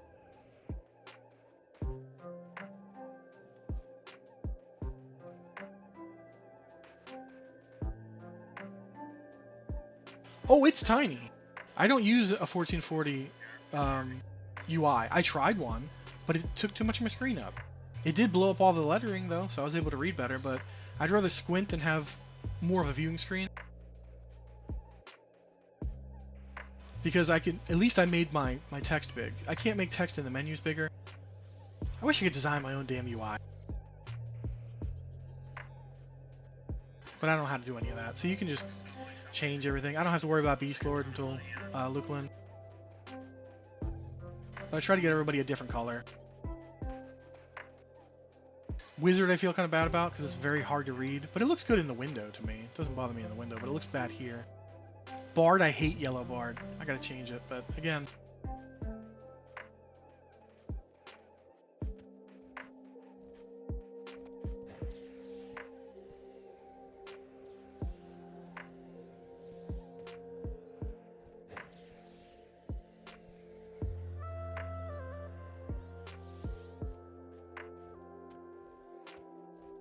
I mean, I also make my raid window really small. I mean, I know it's the biggest window on my screen, but that's considerably pretty small. I mean, you can make it bigger.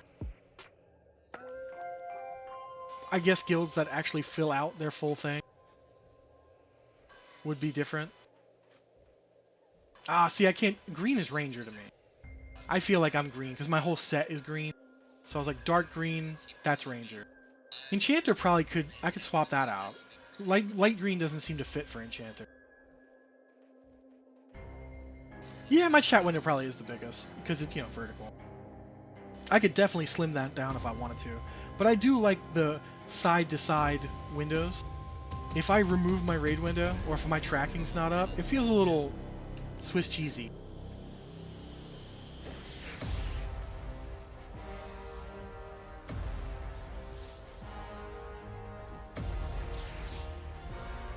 Yeah, at least this is a good track for Ivy Sean. The capstone of the dungeon, or the instance. The raid, I should say. It is an instance, but that didn't exist back then.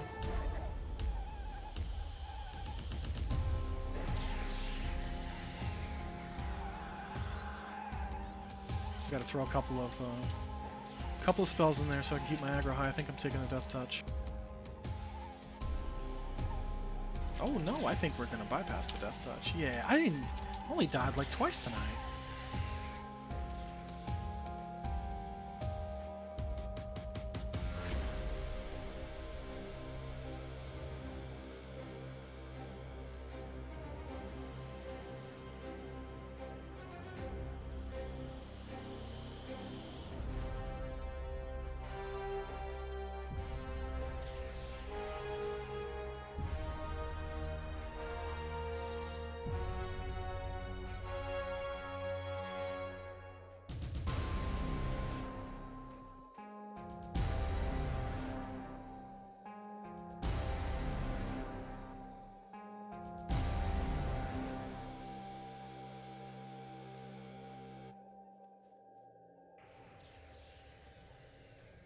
We got Shadow Knight Haste Shoulders, which are incredible. And then this diamond here, whatever it is, Tear of Quellios.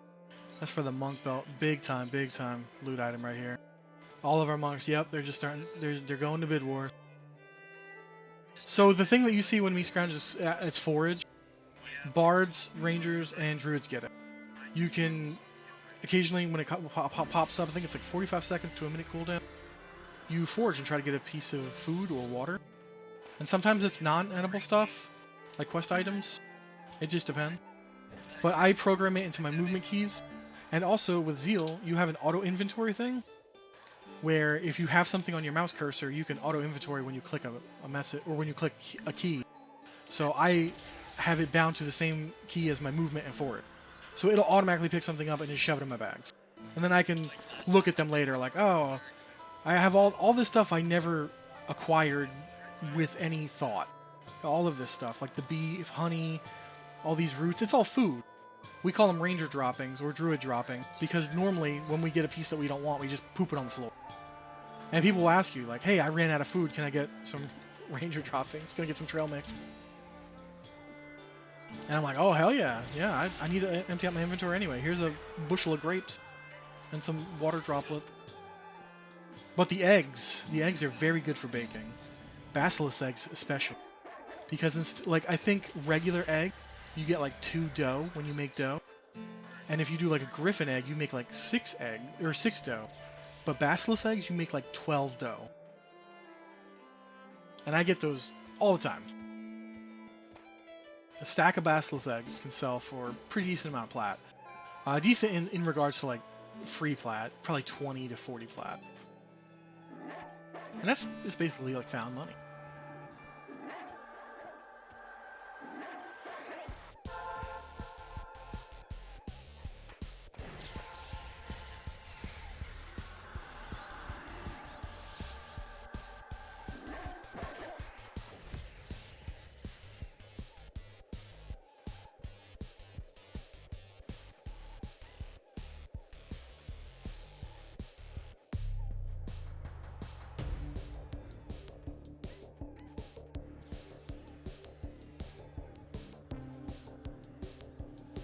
That record looks otherworldly.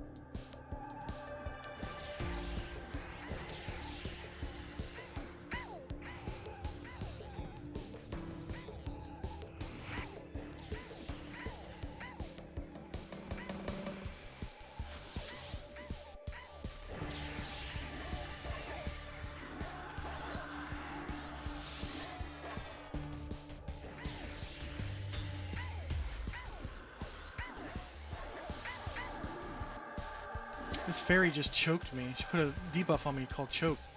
How do I tell the fairy she's not doing hard enough? I also want to call her mommy? That's the first time I've ever been hit by that debuff. But then again, they're always pets. So I never really participate in the pet clearing afterwards. I gotta get me a res, otherwise I'm gonna lose 7% experience. Let me see. Let me talk to them.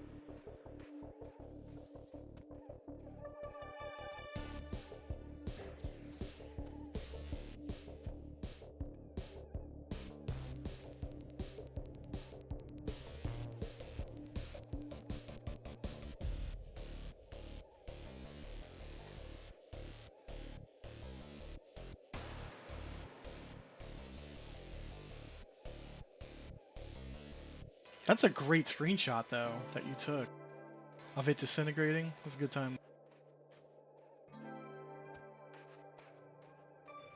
One thing I love about coming to a raid in Best in Slot, I have not looked at one piece of gear in a, like, inquisitive manner.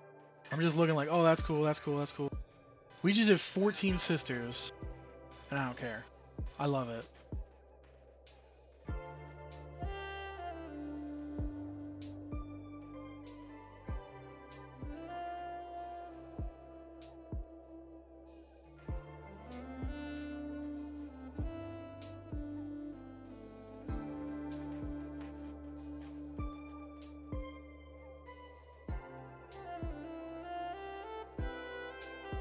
Well, I'm glad that my copyright-free music just decided to go directly to porn music. It's a good way to end the raid, but I think I am not done. I think I might log the druid. I just need to get a res.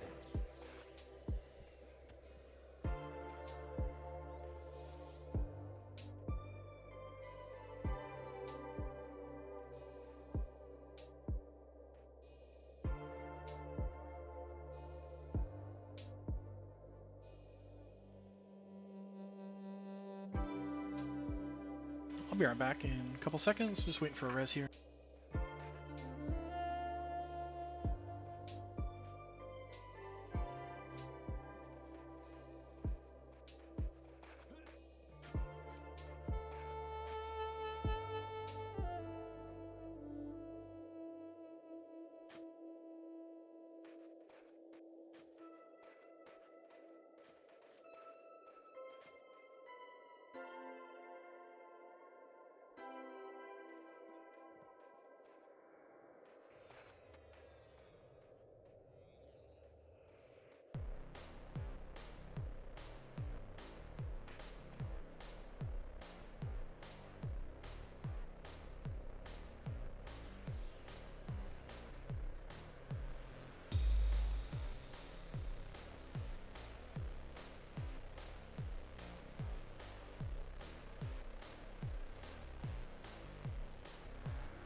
Alright, I have returned.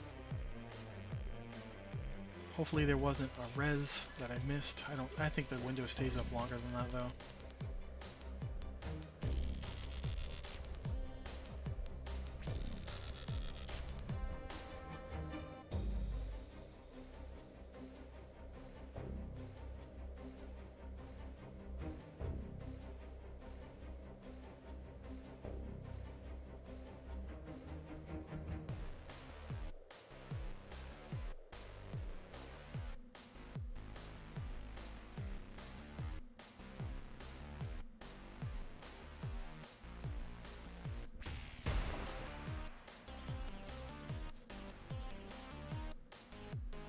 We got Fear tomorrow, so I will be streaming that raid tomorrow. I hope we get another AON, or 2 or 3, because I think at this point we need 2 more before they become open loot. And that is all my DKP is for now, is just to try to get myself an AON. And I know for damn sure I'm not going to get the first one or the second one that become open loot, because people have been waiting for this. But I swear to my god, to Nair, that I will be a skeletal ranger at some point in this game. Even if it has to wait until Velios, when the you get all the sub bosses, and they do the revamps to the raids, to the planes, the original planes. They're going to do a revamp, and they're going to take the loot off the bosses and put all that loot onto all the sub bosses that don't drop anything in game right now, and then they're going to give revamped awesome loot to the god, and that AOM becomes from one mob to dropping on like 5 different mobs, and they're going to become candy, so easy to get. But that's far out, you know. That's Velios. That's geez, 10.5 months away, something like that. So hopefully I get it one before then. And we are not giving up on the plans when Kunark releases because of everybody wanting to get their epic items. Myself included. I have to go and kill Inarok, the god of hate, because he drops an emerald. That's basically like 50% of my main hand epic.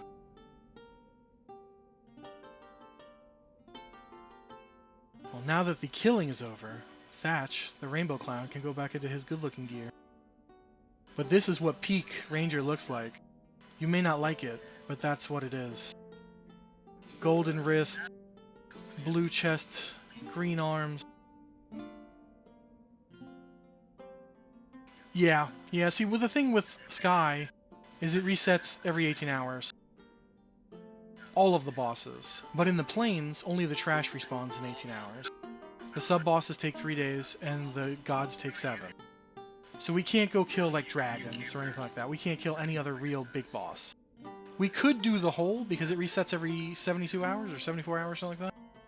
But we just relegate the hole to early Wednesday.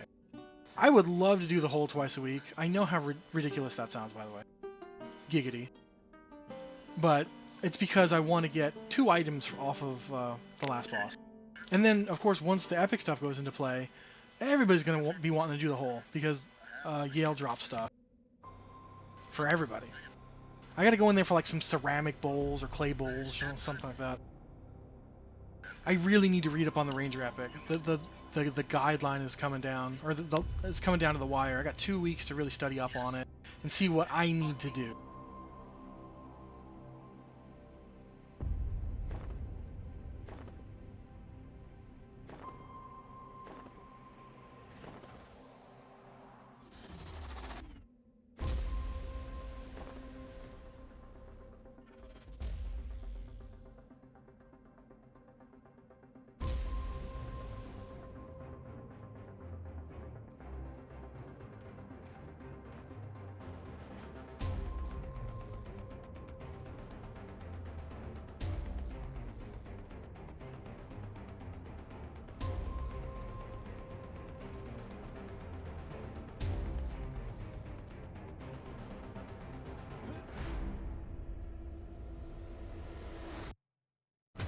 Time to fall forever. I had so much audio issues earlier. I had to end the stream for the first hour while I figured things out. Apparently, streamer mode just broke completely on Discord, and it was broadcasting my entire guild's Discord. And I was streaming all of their voices, which is a violation in my guild. So I was like, quickly just curb that. I don't really want to record them. I couldn't figure out how to fix Discord, so I had to like add more audio settings. I had to add audio sources to my scene in OBS, and add additional audio mixers. It was truly a pain in the ass, but it only took me like 15 minutes to fix it. And now you guys can't hear a word they're saying. You can't even hear me when I queue up for them, which is exactly how I want it. I want to play by the rules. I don't want getting my guild mad at me.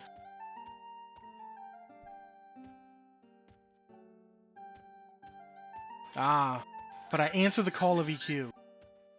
I want to answer a butt dial, but divine purpose makes me answer the call of EQ. At least 3 out of 4 times per week. That's what I've limited myself to. I will raid 3 of our 4 nights. But I'm very concerned for my marriage and my social life, which is non-existent. What happens after Kunark comes out? And I'm like, oh boy, we have dragons now. We have a ton of raid dragons now. And we gotta go back. And we gotta do all that other stuff.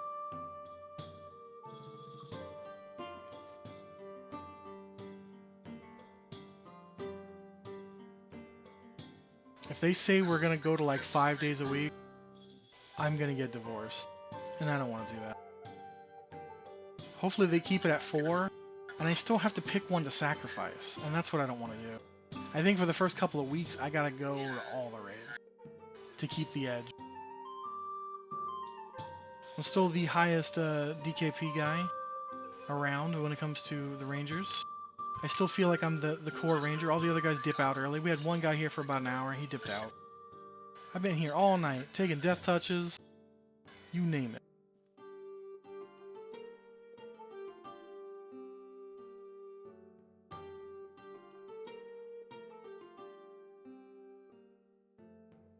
I can call you the dude. I'll even tell people, like, if you join my guild, I'll be like, this guy really ties the room together.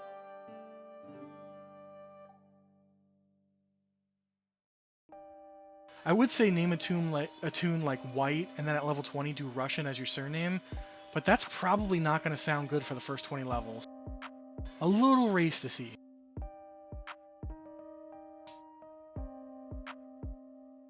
But think of it, if you can skate by without anybody flagging you for 20 levels, and you name yourself White Russian, that'd be pretty epic. The Professor. I'll call you guys whatever you want to be called. I'm Thatch. I'm Thatch with the patch.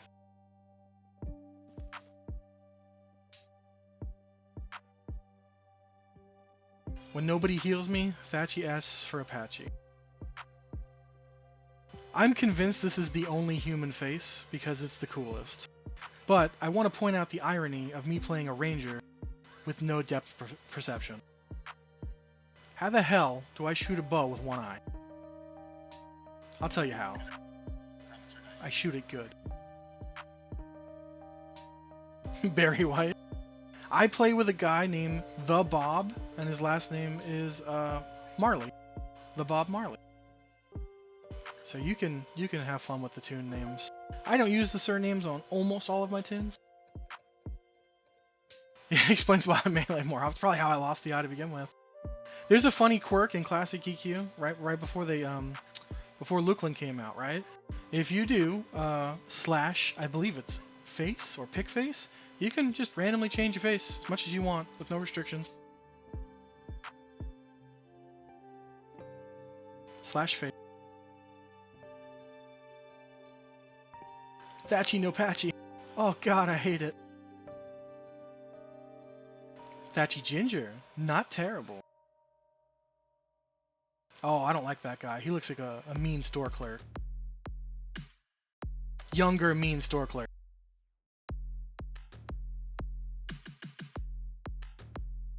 This guy's probably into death metal. I can dig. This is a dad. This dad like can't always come to raid because his kids are bothering him. They're always asking him to farm more platinum. That's too much reality. I can't go with that fate. Ah, Widow's Peak. This guy's been raiding way too long. That did really look like your dad, honestly.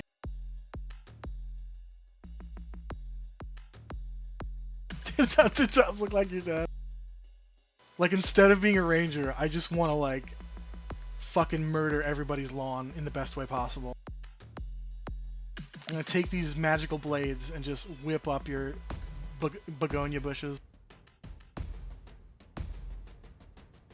And then you got Patch. And Thatch has the patch, so. I came up with this name. I didn't come up with this name. I give no credit to Thatch. I literally put Google Ranger names, and I scrolled through for like an hour. And I think one of them was like Thatcher because of like Timothy Thatcher. And I was like, just Thatch, like Thatch Roof. It sounds so normal. I love it. So I'm Thatch. It's the only character I put like any effort into the name. Shadow Song, my necromancer. I was like, that sounds like a necromancer name. I've got a really good one from my XR. I'm saving it. I should make a tune just to park the name. and I probably will, but I have it saved. How much I care about this name, I have it saved on a notepad, and I don't do that for anything. I'm just like, I kept forgetting it, and then I kept remembering it because my memory is awful. I was like, I got it, and I'm gonna probably use a surname with them. It just sounds so Ixar necromancery.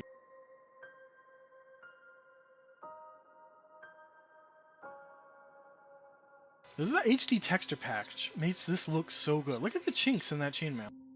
You can't see that with the normal textures. And it's subtle. I like the subtle, how it smooths the faces. And also, I don't know if I could do it. I'll zone real quick.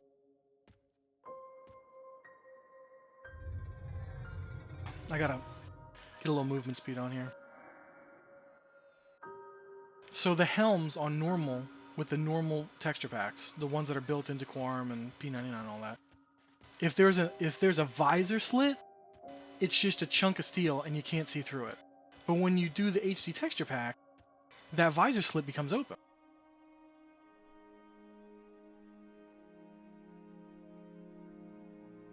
So I can actually see through my helmet. The helmet is awful, but that's a human thing. Humans have like the worst looking helmets.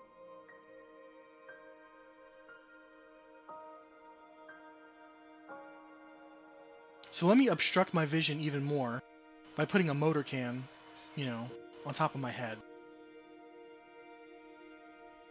Or, you know, since I'm melee, if we're fighting like a giant, I can just run into the giant's crotch and jump as hard as I can, Mario style, and try to slice him up good down there.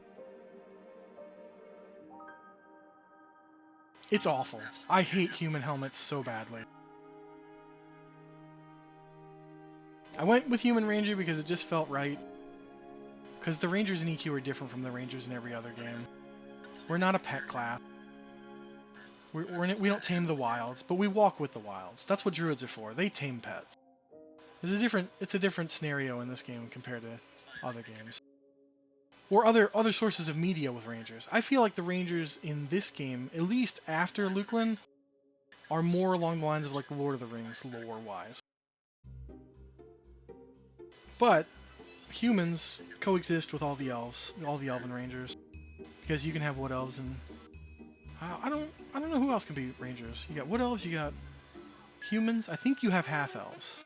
I think that's the third race. What is with this track? This is goofy track. This is me doing goofy stuff track. And I don't have any goofy stuff to get into on this tune.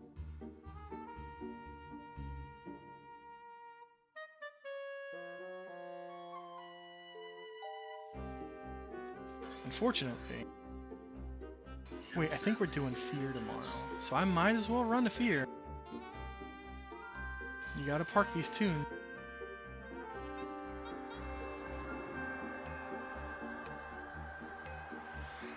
Alright, no end parts. Let's go. Let's go. I'm too lazy to load up end parts on this tune because I don't need it on them. I'm gonna try to muscle memory my way to the Plane of Fear. It's only like 3 or 4 zones away.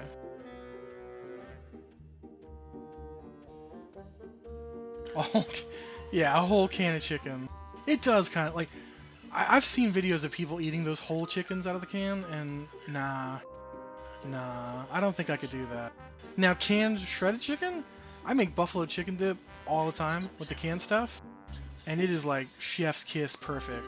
I know some people are like, just buy a rotisserie chicken and pick it apart. Man, I am lazy. Give me a can, I'll drain the juice, you throw it in the crock. Oh, we don't have halfling rangers here yet. That's a later thing. And I know that made a lot of people mad, but thank goodness, because I am anti-halfling ranger. Those chubby little meal eaters cannot represent my class. Fine druids, you know, with their hairy feet and all that. But I'm not about that. And halflings actually do consume food from your bags at, I think, like 50% faster. Because they're chubby little meal eaters.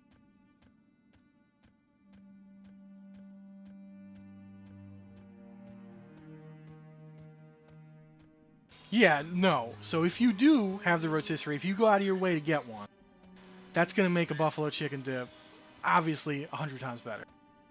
But that's a lot of work for me. I got to pull it apart, I got to shred it, I got to debone it. And then, you know, I'm stingy, so I want every little shred of meat, and I'll just take way too long doing it. Give me the cans, I can mindlessly pop them. I can get buffalo chicken dip going in about 10 minutes. And then in like 2-3 hours, it's edible. Also, someone earlier, right, told me in my guild, these right here, Sharlock packs, they got changed. I didn't know that the change went in today. So now, 2 mobs drop this bag at 100% drop rate, I think. So right now, there's someone's trying to sell it for 235 platinum. In a day, these are going to be between 25 and 50. They are 8 slot, 25% weight reduction bags. I believe them to be better than handmade backpacks, because those are only 10%, but they are 10 slots. But I'm going to stock up on these. I'm going for at least 15 of these Sharlock packs. Whether I buy them or I farm the Sharlock Orc myself, I haven't decided yet. It seems like it would be a really easy dad camp. You can do one in... Oh, look at that. I let my levitate fall. I cracked my stupid helmet.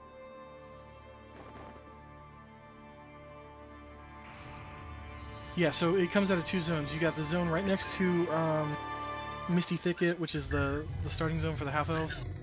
It is... I can't think of the name of the zone. But they're basically connected. It's like High Hold Keep, and then the other one's right outside. But there is a risk, because at nighttime, that one particular zone is complete... Oh, it's Kithakor Forest. It's completely filled with high-level undeads. But in the area where those orcs spawn, the undead generally don't roam. So it's like, that's probably where people are... Ooh, look at this. My word. Sorry I peeked. Sorry. I was just making sure you weren't leaving scythes on them. They sell for 12 platinum. Well, the Sharlock pack always existed in that capacity that 2 mobs drop it. But I think he said that they're like 100% drop right now, which was not true to Classic. I know that we're playing on Quarm and it's different, but I think there's something to weigh between those 2 packs. Do you think 15% weight reduction is worth losing 2 slots? Ask yourself that question. If you think the 2 slots are more worth it, oh my goodness, look at this. A gift from the heavens. People are not killing giants here. Well.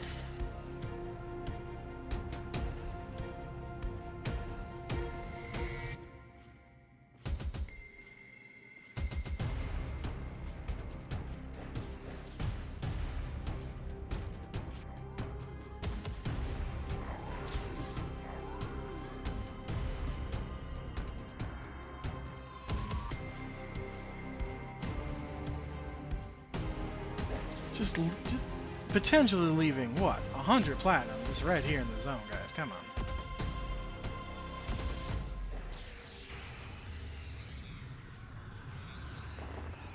If I'm killing stuff, I'm not going to be wearing that stupid helmet. I mean, I'm wearing it, but I got to hide it. I have scruples, you know.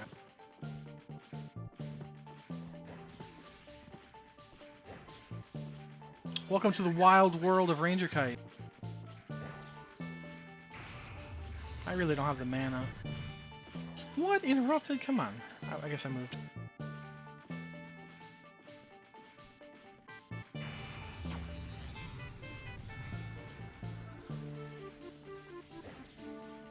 Where's all my bow procs, man? I'm gonna have to, like, MacGyver some gear on.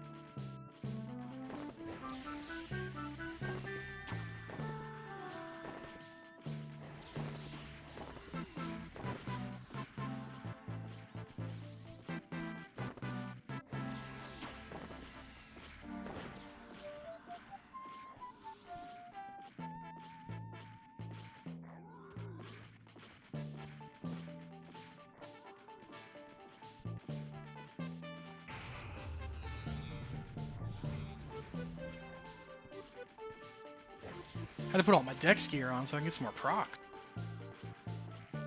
I wish I still had my raid buffs, but I ate that death touch. Yeah, so gear, same thing Final Fantasy 11, because of the clickies, man. You have so many different clickies that you might want to use, and some of them have to be worn for the effects to take place. Oh, he's gonna get stuck in a second. I might as well just melee him down. Let's see how much damage he does to me in the 5% before he starts to run. These big dumb assholes, they hit so 92, 38, and now he does nothing. My intent was to not kill a giant out here tonight. There's another one, I think, still walking around.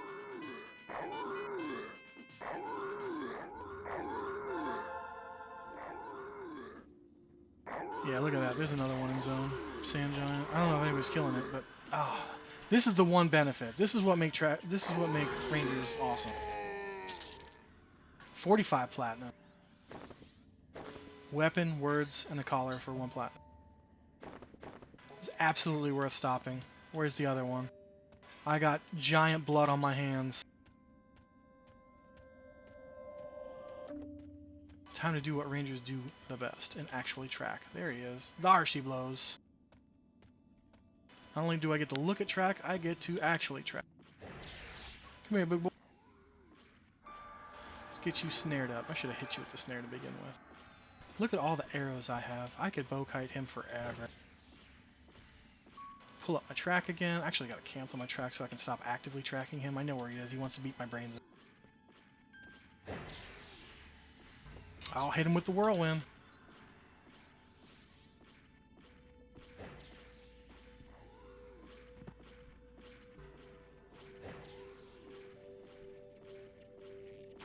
Didn't even hit myself with strength. But I'm still soft capped, unbuffed, right? Yeah, 212? Oh yeah. 212. I'm soft capped with not even my own strength buff. The benefits of picking human over any of the elves. Oh, you're so scary.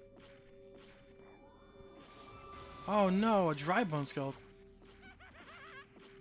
Eat shit.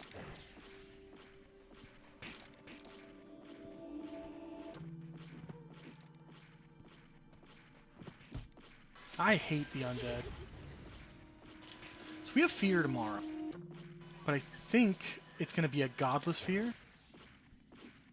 Because he might still be on cooldown. Because we alternate our fear and our hate.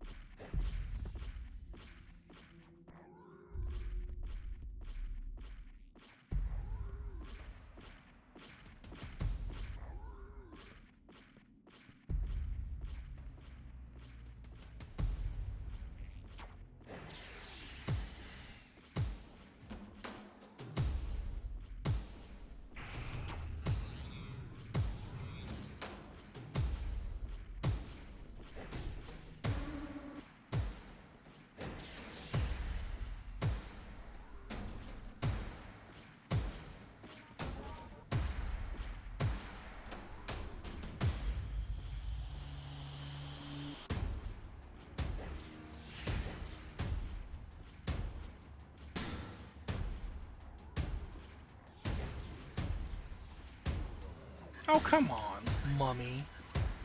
Annoying mummy who could probably disease me still, even.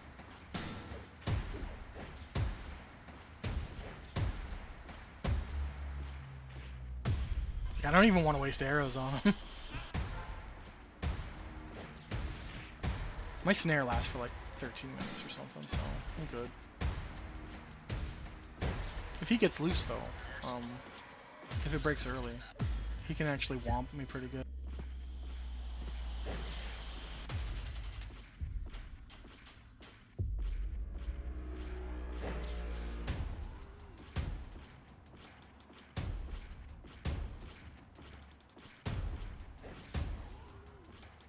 This is going to be my future life, but only everything will be a million times better. Oh, look! He's no longer snared. I'm going to have to snare him again because he's still at 32.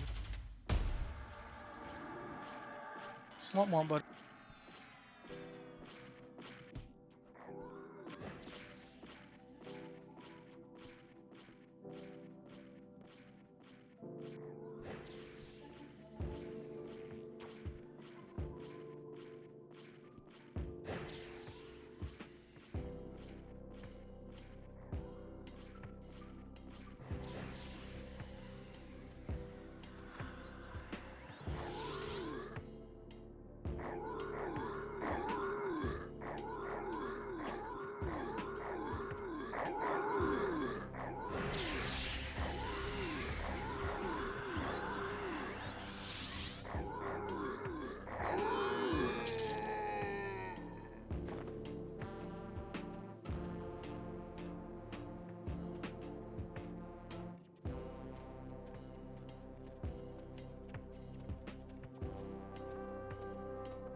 2 platinum for that kill. Them's are the ups and downs.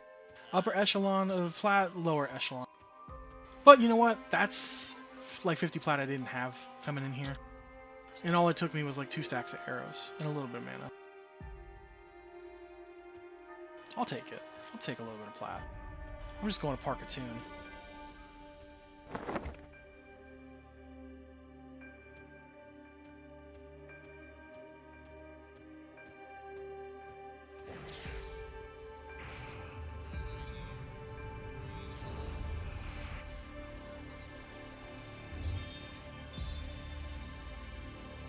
I'm overanalyzing, really. We're all gonna get our epics. With all the changes that Secret's made, we're all getting our freaking epics, and probably really quickly. It shouldn't matter, I guess, in the grand scheme of things, who gets a dumb sword first. But it's more curiosity for me. I definitely like having a plan.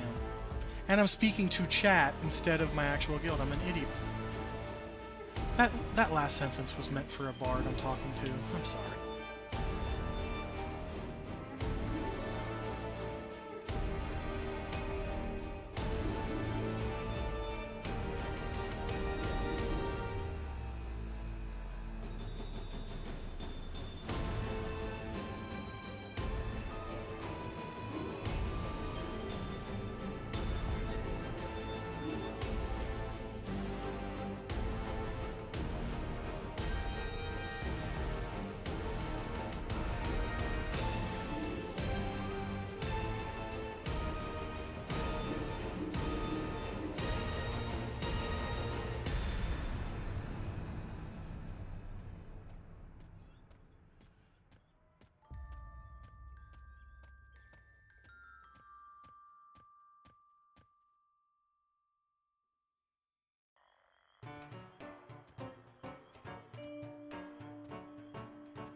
I don't know where I'm going in the zone. Oh, water. I know where I'm going. Excellent.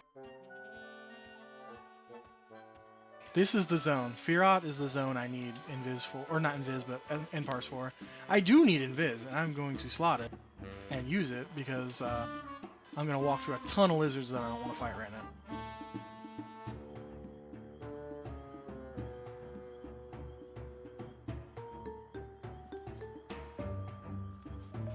I probably shouldn't use sup camo because my skill in divination still sucks.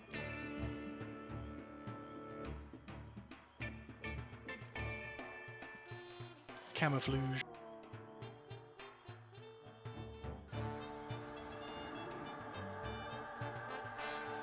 Depending on what's up over here, I may have to kill through some specs. I don't want to kill specters right now because their life tap is annoying.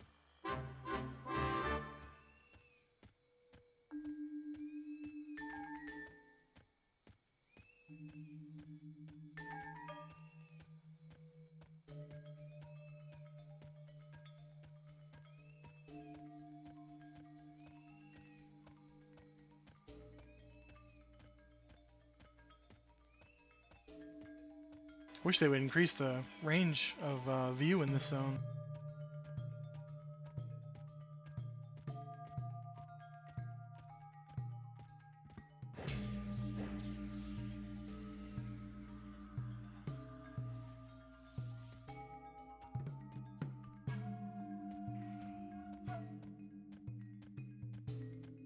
I've never seen those NPCs there before.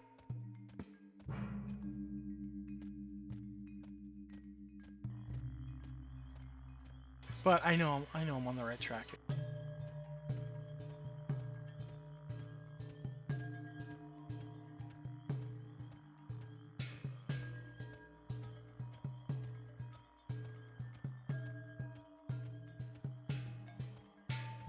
Oh man, look at my track. It's full of specters. Ow. It means all the path specters are gonna be right in my way. I'm gonna have to med up just to go into a tunnel.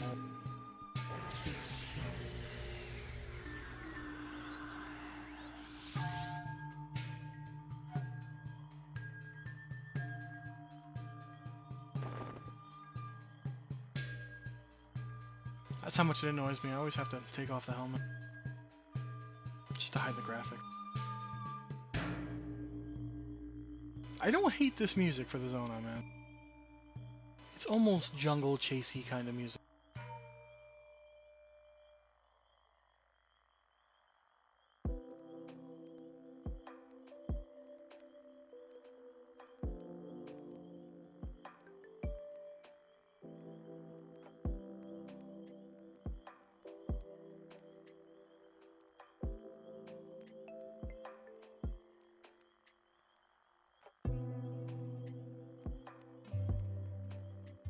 That's the completed item that came from that tier diamond thingy. Best in slot. Monk weapon. Doesn't look like much, but monks don't need much to fuck shit up.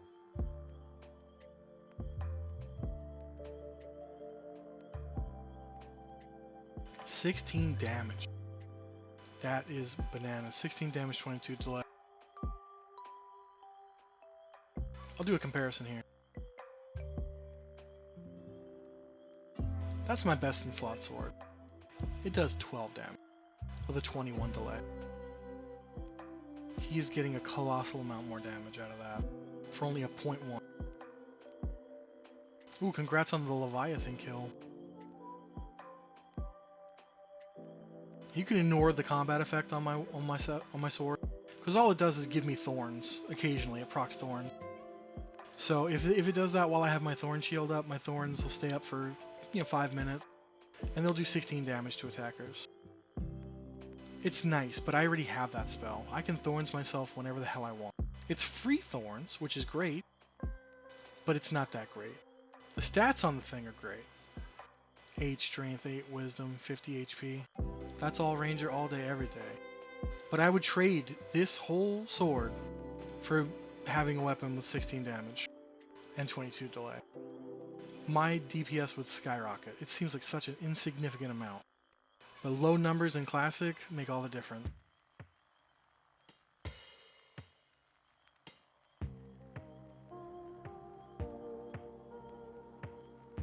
For even more comparison, this Falchion of the Mistwalker is a legacy inserted loot.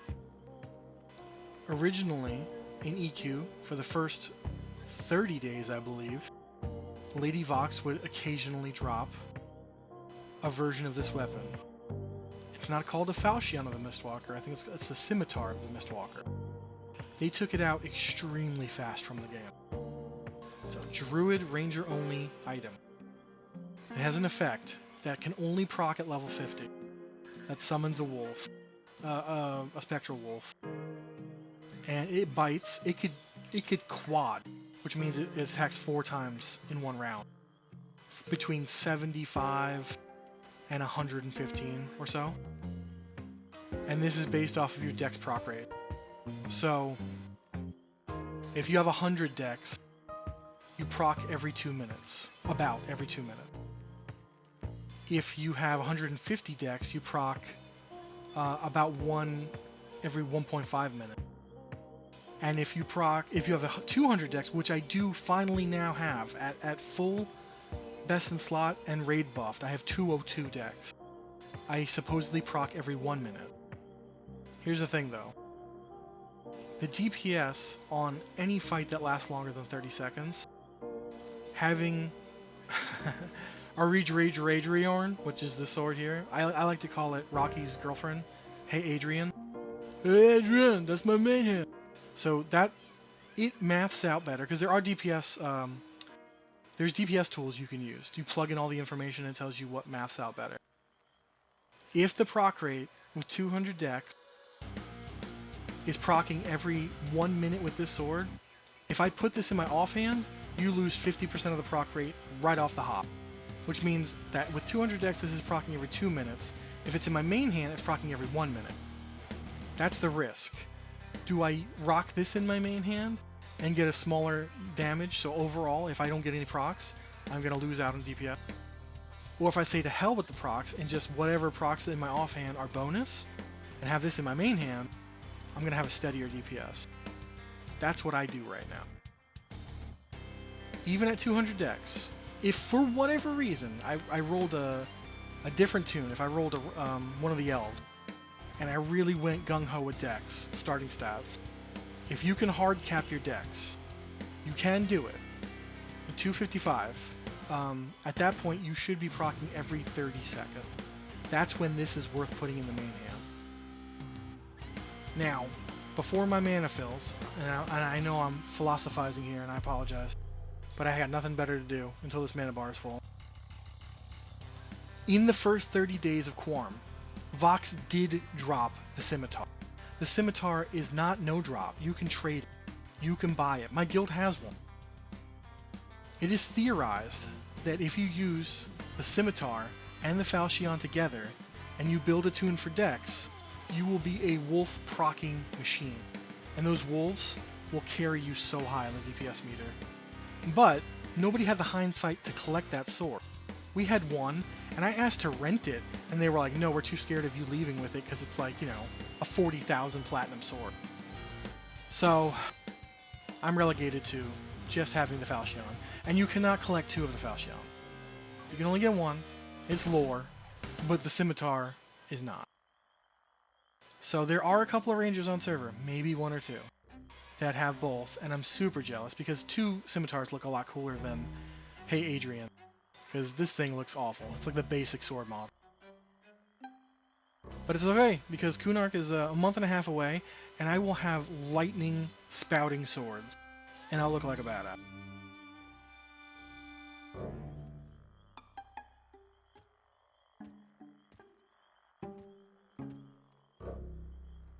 Come on, they didn't kill any of the specs in here. This is why I got my full mana.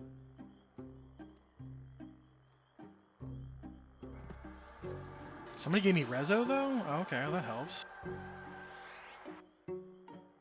I don't need my own skin. Well, I'm gonna need my strength.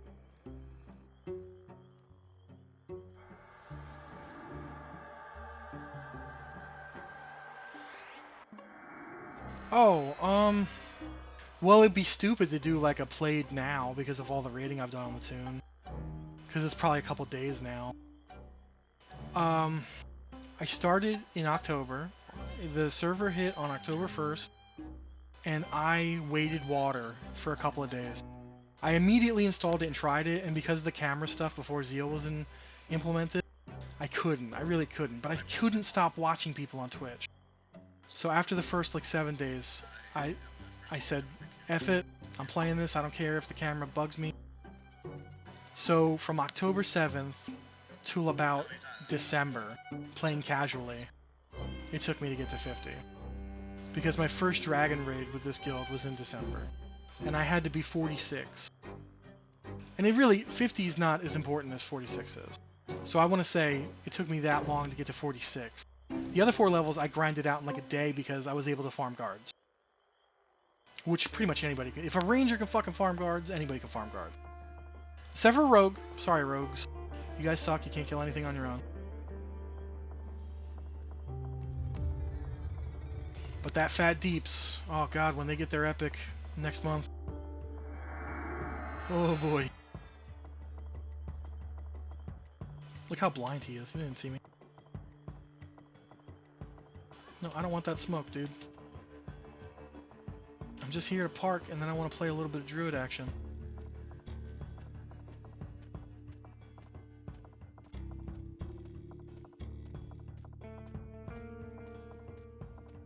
I think when it comes to calculating how long something's going to take as far as EXP, It really depends on what you're doing.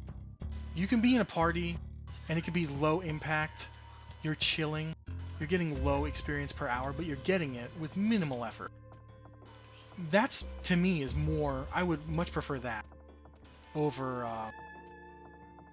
high velocity EXP farming. And you always have that option. You can do a dad camp if you get a hold of one where just you're waiting for one mob to spawn every 6 minutes. That's 1 to 2% experience every 6 minutes, and you just doing something else. You're watching Netflix. That stuff adds up so quick. I've told so many people in my guild, they're like, I can't do specs or I can't do guards because they're so boring. I'm like, yeah, but slow and steady wins the race, Padre. It's better than sitting and looking for group all day and getting frustrated because you couldn't find a group to farm experience for you. Sometimes going out there and getting is better.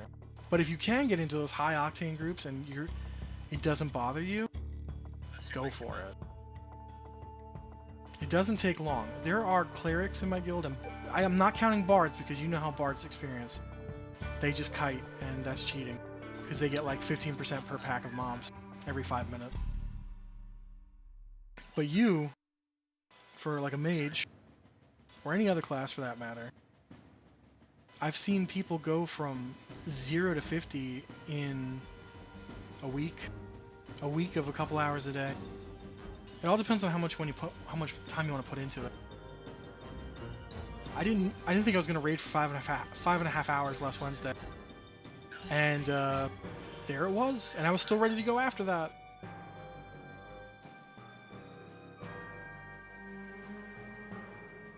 Let's get this guy parked. We'll get on the druid. Did I not make sense? I probably just garbled it all out, huh?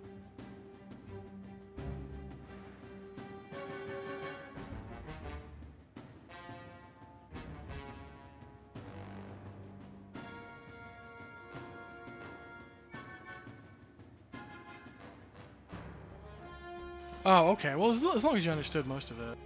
95% sounds about right. You gotta account for my gibberish. Oh, look at my chat filter.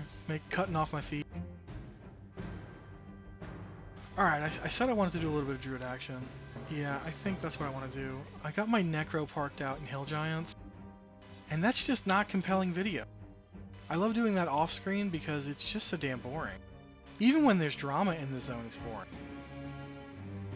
And for some reason, everybody loves the druid. I hope they know I'm just creating a taxi service, and that's it. Oh no, did my game freeze? What happened? I don't got a load screen.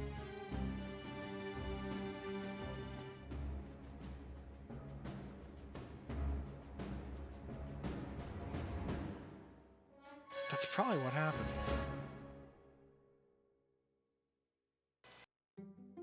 Alright, let me get some technical difficulties out of the way. I'm here. I'm gonna put my BRB screen up, but I'm still talking.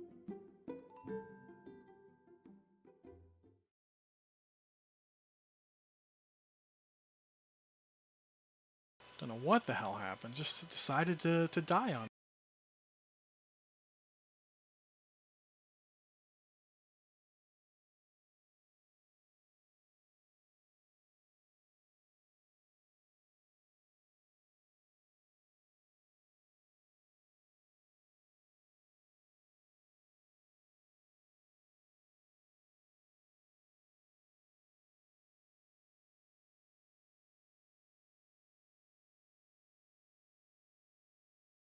Well,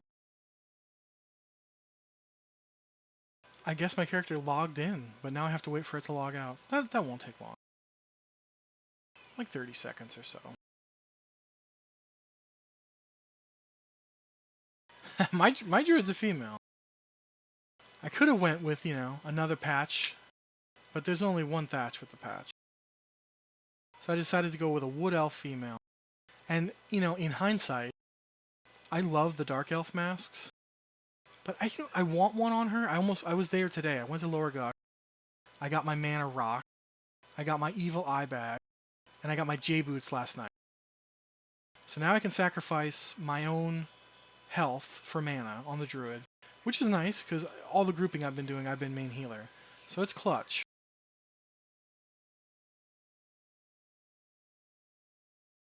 But the mask is significantly harder to get because you got to go deeper into Elgok on the dead side. And at 30, everything's like 35, 40-ish in there. Scary, scary stuff. I'd have to get like an invisibility versus undead potion going. Finally, thank you for letting me log into the game, Quarm.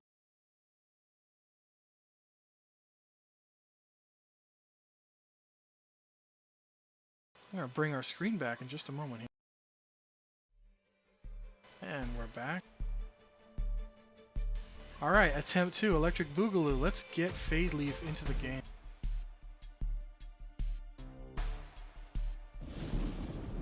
Right where I left her. The Estate of Unrest. We're going to do a slash who. It's 1:39 a.m. Still 20 players rocking this zone. Here's the issue I'm presented with. I really don't have enough time to get into a group. It's unfortunate, but it's true. So now I'm stuck wondering.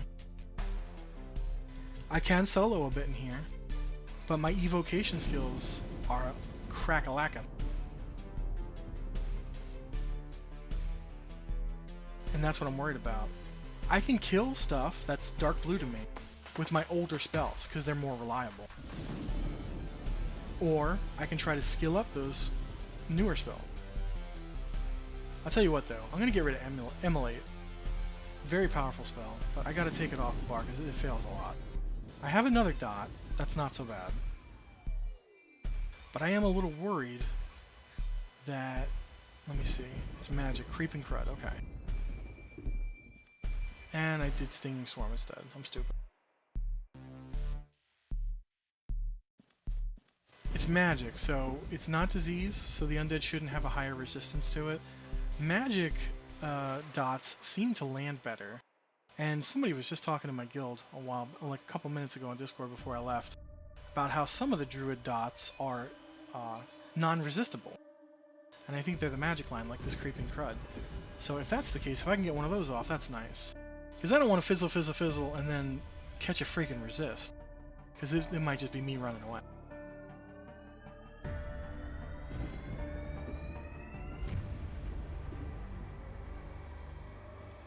We gotta use wolf form here, because it makes me non-KOS to all the undead. So we'll be cheating with that. Let's get a skin rockin', a wolf rockin', and then we'll see what doors we can start knocking. Love that GCD reset. Every time I back up, it resets my GCD. It's really good for kiting. Let us see.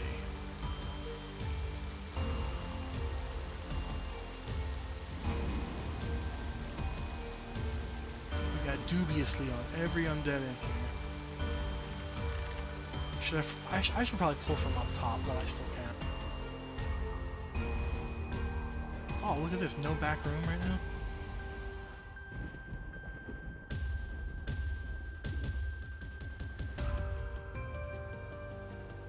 Light blue. Blech. The sweet spot's up here. We got fireplace people though. Damn. They're pulling from up top too. Double damn. I can't rob these people of kills. That's unethical.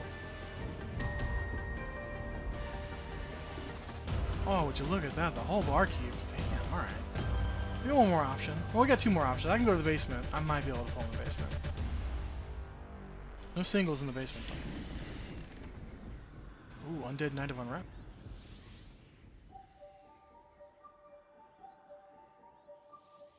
He's dark blue, but he's got a harm touch. No, I don't think I can mess with the harm touches. I am but a very squishy druid. It's all dupes. It's all dupes. I can walk through here safely, although I feel like I can't. Indifferently? Yeah, look at me. Let's see some unrest shenanigans though, yeah? Dope. There's a really cool trick if you can get onto the roof. You know, normal people can get on the roof. I'm an idiot.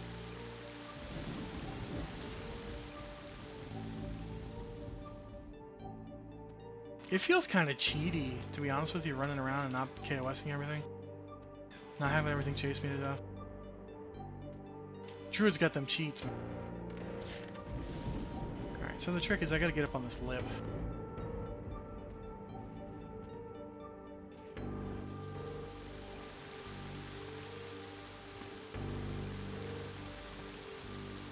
Bingo bango.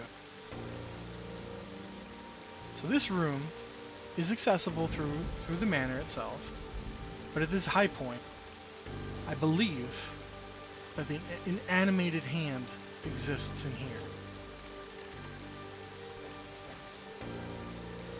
Look at that big boy.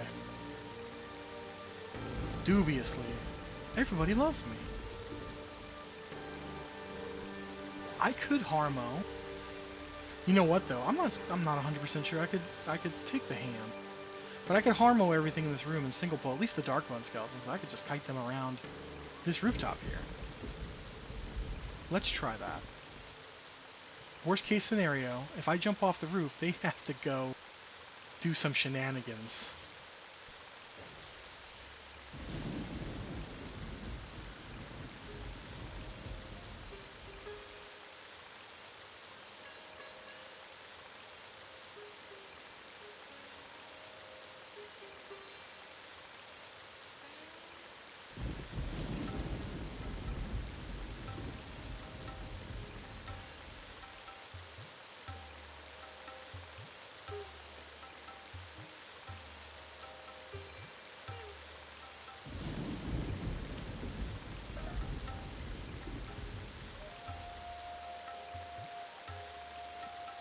That took a while to find.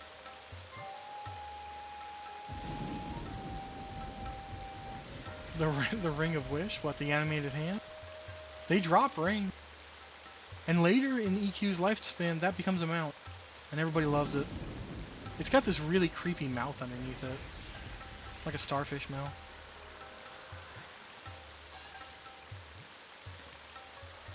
Harmony is unresistible. Oh, you know what, though? We gotta turn spells on. Because Harmony is a visual effect, and I can tell if it's AoEing onto other targets. I Harmonied myself just now, which is a good sign that that was big enough.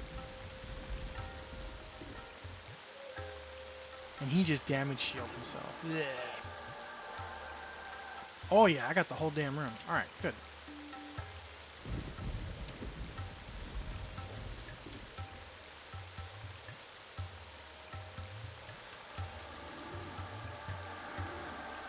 I just snared myself? This is comedy gold, man. I'm a fucking idiot. My targeting skills are 0%. 6-minute snare. I think I have to cancel magic myself. I'm gonna strip my stupid buffs. That's great. Yeah, professional gamer for sure.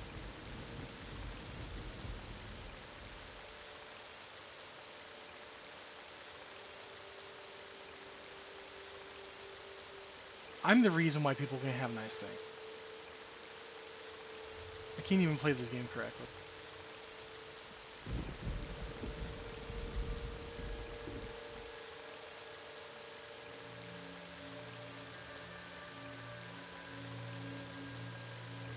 There goes one of my mobs.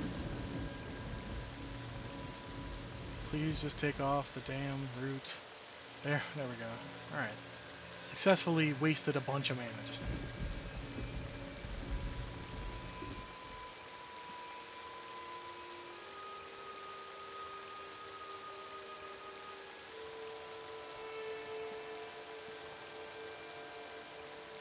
Gonna have to reskin myself. It doesn't look like anybody's pulling up here though, so at least there's that. And oh shit, I'm dumb. If I don't put wolf form back on, I am KOS to everything. Look at me. I'm not gonna harm on myself. Jeez, duck it, duck it.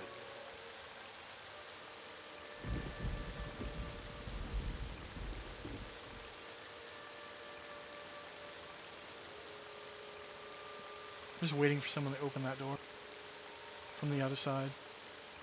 And I'm just gonna get a hand and several ghouls beating the shit out of me.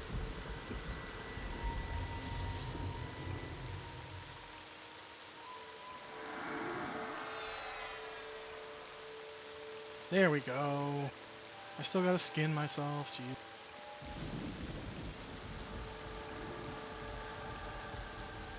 Dude, that wolf is on some shit.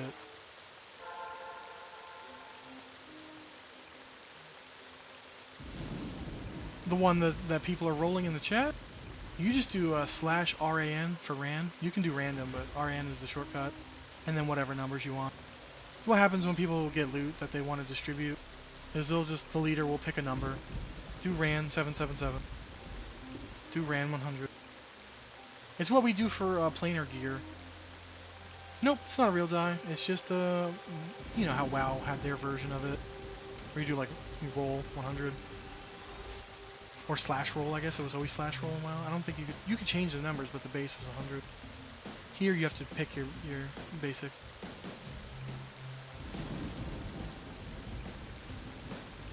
Yeah, I'm you know, WoW's so ingrained in my brain that even still, after what, being eight months or so here, I still do roll, and the game's like, stop. That doesn't work here. Do RAN. Oh yeah, what do they call that? Like DKP gold or something like that, or Suicide Kings gold, where you're just rolling off. You get into the roll fest. Whoever gets it, they death roll. Is that what they call it? Or they don't call it death roll.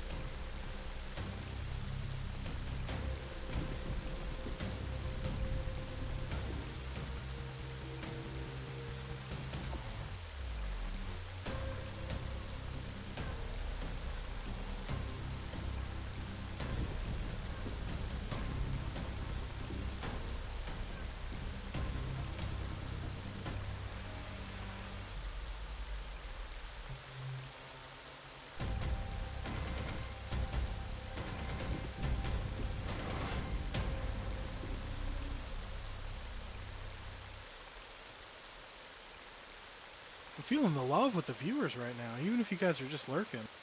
I appreciate it. 5 viewers at 1:51 a.m. for such a little streamer like me goes a long way.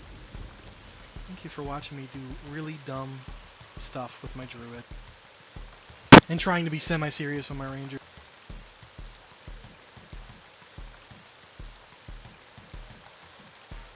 Okay, so you bid into this add-on, and it keeps tally of everything.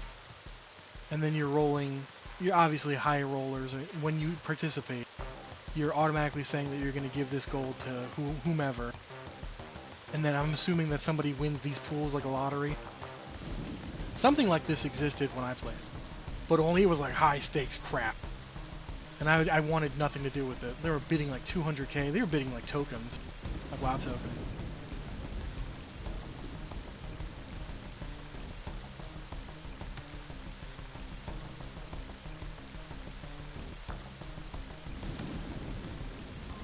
It's a good way to stop being bored, for sure. Alright, full mana. Oh, I got a slot harmony again.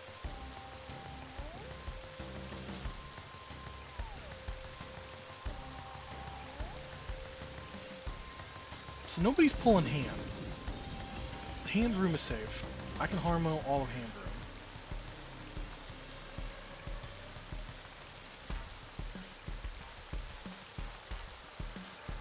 Let's get the Harma going. We're gonna snare this Darkbone here. I promise him and not me this time. Let's see what comes with him. He's alone. Okay, this is great. Dry bones. Dry bones, though. I worry he's a caster. We're gonna get him rooted. We're gonna give him the creeping crud. Oh yeah, he's doing like little nukes on me. And here's the scary part. I don't want him to touch me at all. Like, ick, go away. Yeah, he's doing like little baby nukes on me. Oh, what the hell he's doing with it, but he's little baby nukes. Ooh, you love to see it. No fizzle on the first cast. This nuke hits like a fucking Mack truck. I love it. Combust. Yeah, he's whipping me with that little shit. He's about to take a. He's about to take the train. Oh, he's a dark blue too. He's gonna take the train to Die Town. Population him. Look at that. Boom. And they say early druid leveling is hard. That only took, you know, most of my mana.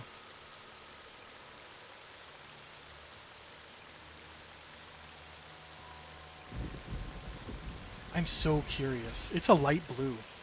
I'm gonna do the Carrion Ghoul next. But he's got like a damage shield. I'm pretty sure he's a caster. It's the kind of shit you're supposed to look up before you pull. But I'm not like that. Land. Is that what's happening in the chat? I never pay attention to my spell chat or my combat chat unless I'm looking for my own damage. And I have that tourniqueted like I optioned all that stuff down to produce almost nothing. Like I don't really want those chats being spammed. I don't care that a warrior crit. I have spell crits on though because man, watching wizards do their work, it's a very pretty thing to watch them crit for 1800. Landlady. I love the names on this server. I saw Barbados Slim again. It's so awesome that he went with like a monk that's always showing off his chest. Guy's my hero. I've never spoken to him, but he's my hero.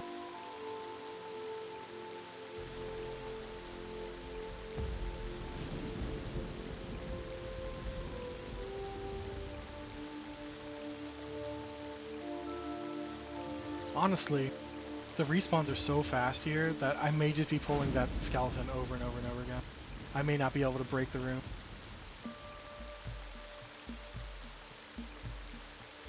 Yeah, there's a monk on this server. His name is Barbados and his last name is Slim. I mean, if the legends are true, he's really good at Limbo.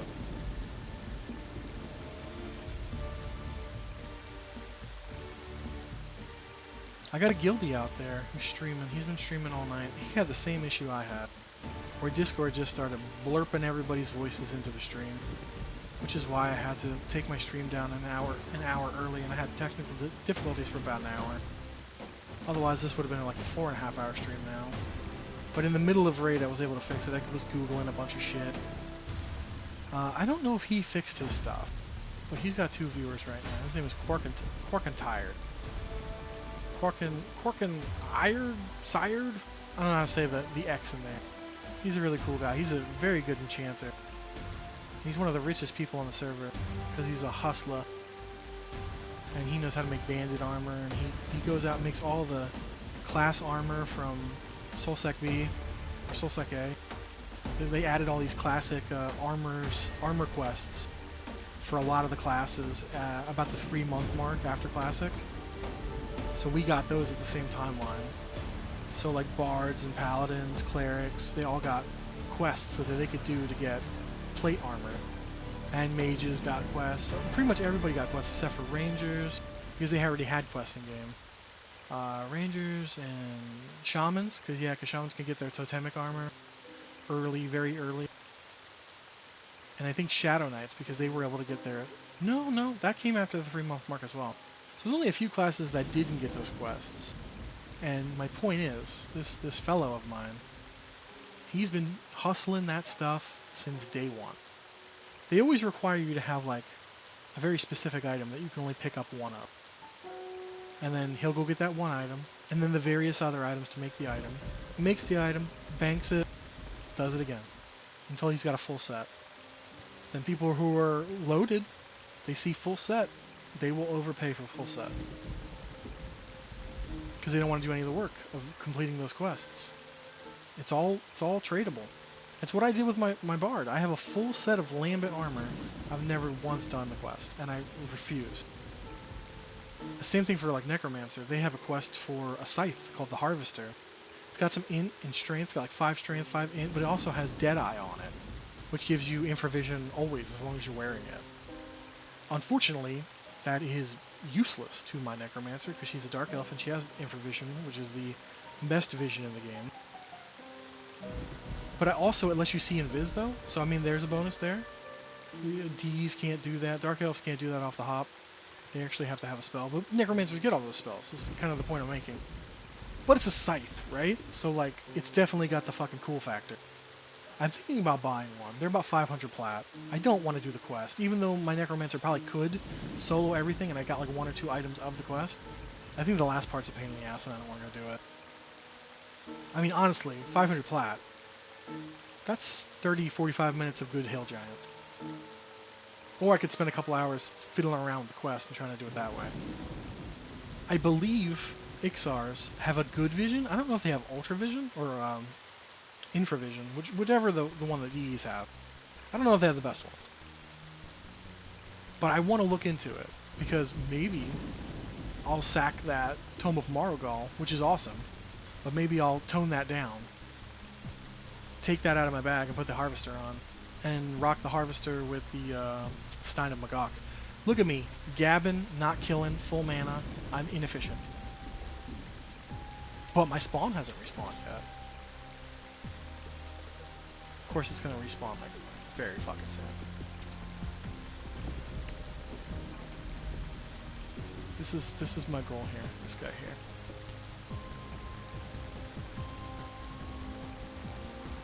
Wish me luck. Yes, no hand, no hand.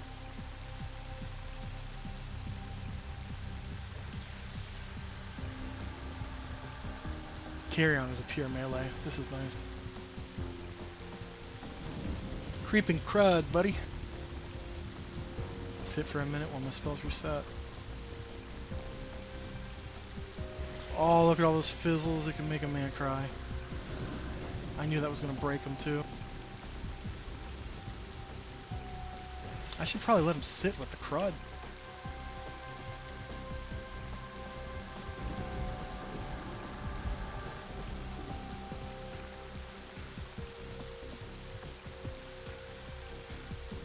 Yeah, but just buy it. That's how I feel. My Necromancer is a money-making machine. She has bankrolled everything, including all of her own armor that I'm going to be giving to somebody else. It's not cruel.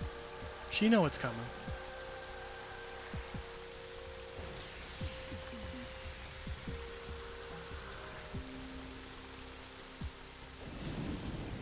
Yeah, there's no way I'm going to root him again.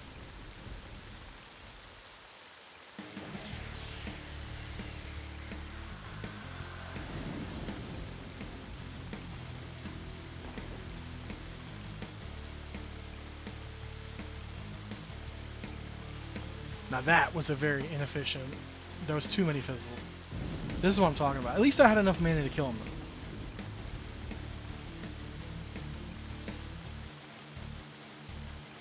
I didn't look at my experience from the first kill.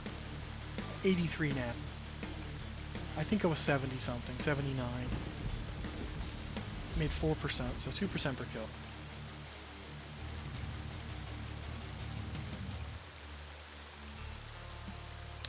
Really, if I'm going to look at the Harvester, and more importantly, I need to know what kind of vision Ixars have. I know they have night vision, but if they have ultra vision, then we've made it. I don't need the Harvester.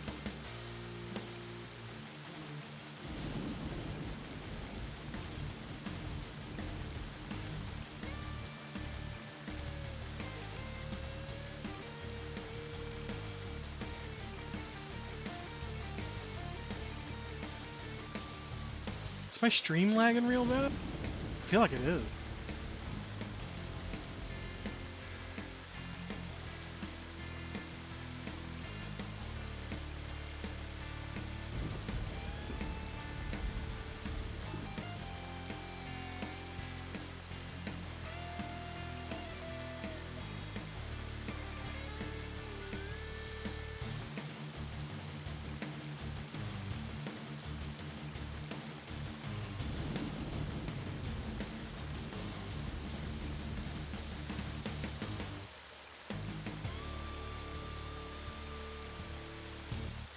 I turned off low latency mode. It said to. Hopefully that's better on the eyes. Well, hello, random carry-on ghoul. What are you doing up here? Wait, where the hell would this guy have come from? There's no way up here. He must have spawned up here. I didn't know there was a random that spawned up here.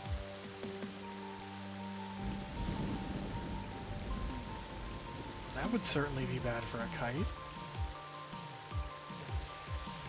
But thankfully, the way that the game works, none of that shit in the room is going to pull when I pull him from the door, because they can't see it happen. So we'll let Home Slice McGee here sit for a minute, because he's no threat to me.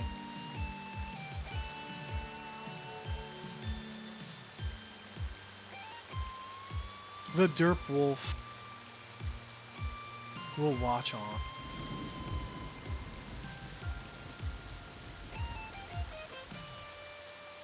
I never updated the, Oh, I'm dropping frames like crazy. What has happened?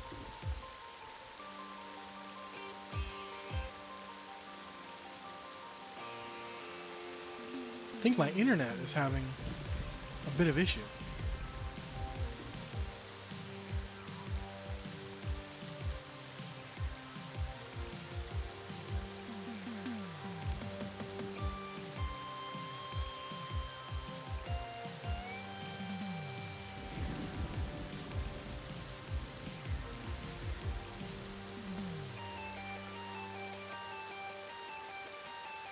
Yes, I believe my internet is slowing down quite a bit. My OBS is telling me that things are getting into the red. It's not Twitch, it's my internet. It's taking a real big hit right now.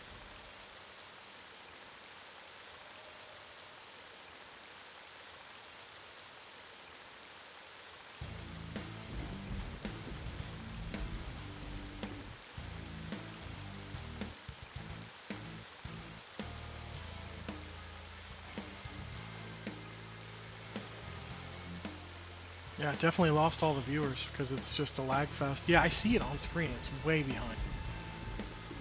Way, way, way behind. Like a minute or two. I don't understand it.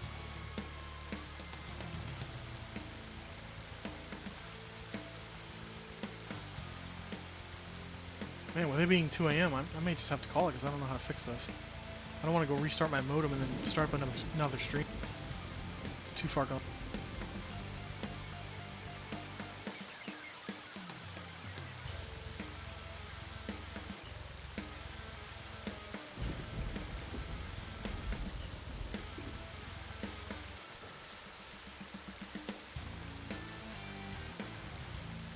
Could just be my mountain internet people are having a tough time tonight. They do all their maintenance at night. Because, you know, they only service like 5 towns.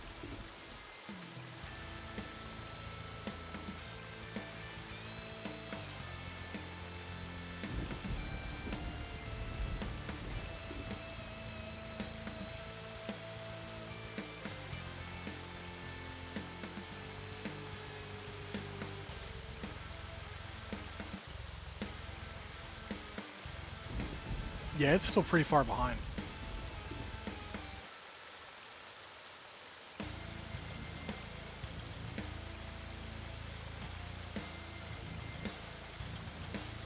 Buffalo mac and cheese sounds divine.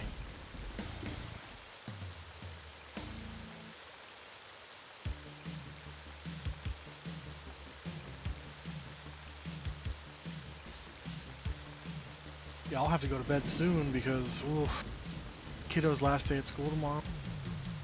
And then I go into having the most chaotic coworker ever for 2 months. Work from home is great until your kids are, you know, your coworkers and you can't report them to HR. I already deal with a very savage baby. Dealing with the 7-year-old is going to be hell.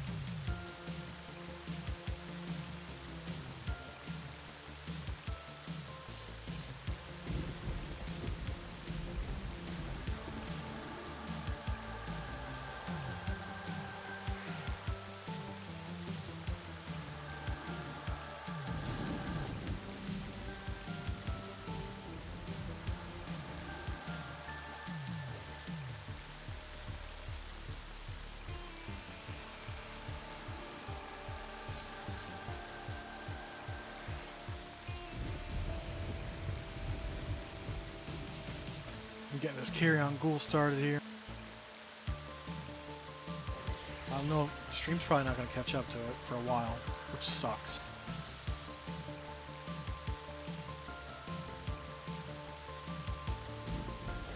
Oh man, I just fizzled myself into oblivion.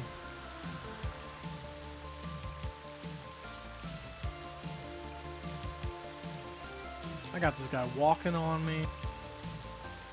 He's got to get rooted.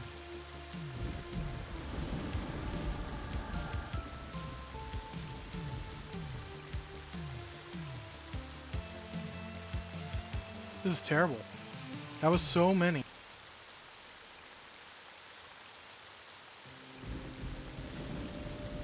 So many fizzles. Creeping Crud is doing all the work right now. One more nuke and he'll be dead. But I don't have the mana for it.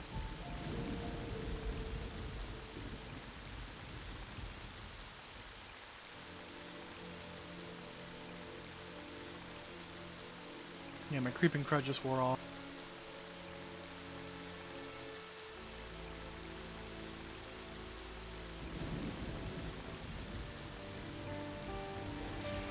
Here we go.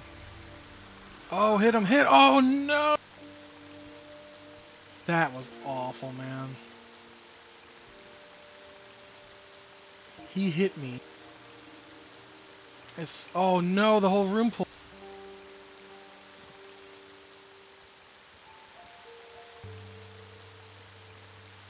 That's emergency. I gotta get out of here.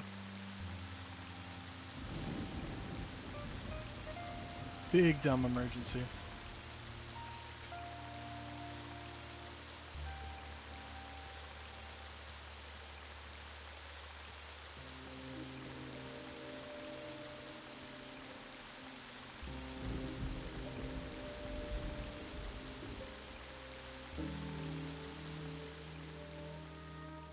Big, giant, dumb emergency. I think I just pulled like the entire estate. We'll see. I just need to get the hell out of the zone line so that they don't train on poor noob.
I don't know what's happening to the stream, but it says that I'm like 3,000 drop frames, which is like 30-second delay.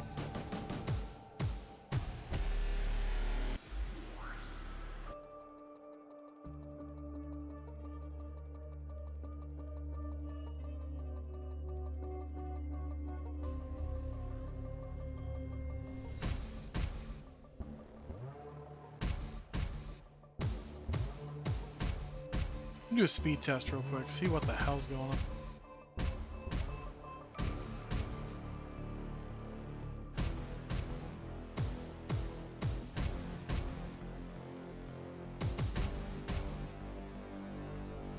There's really no explanation for it.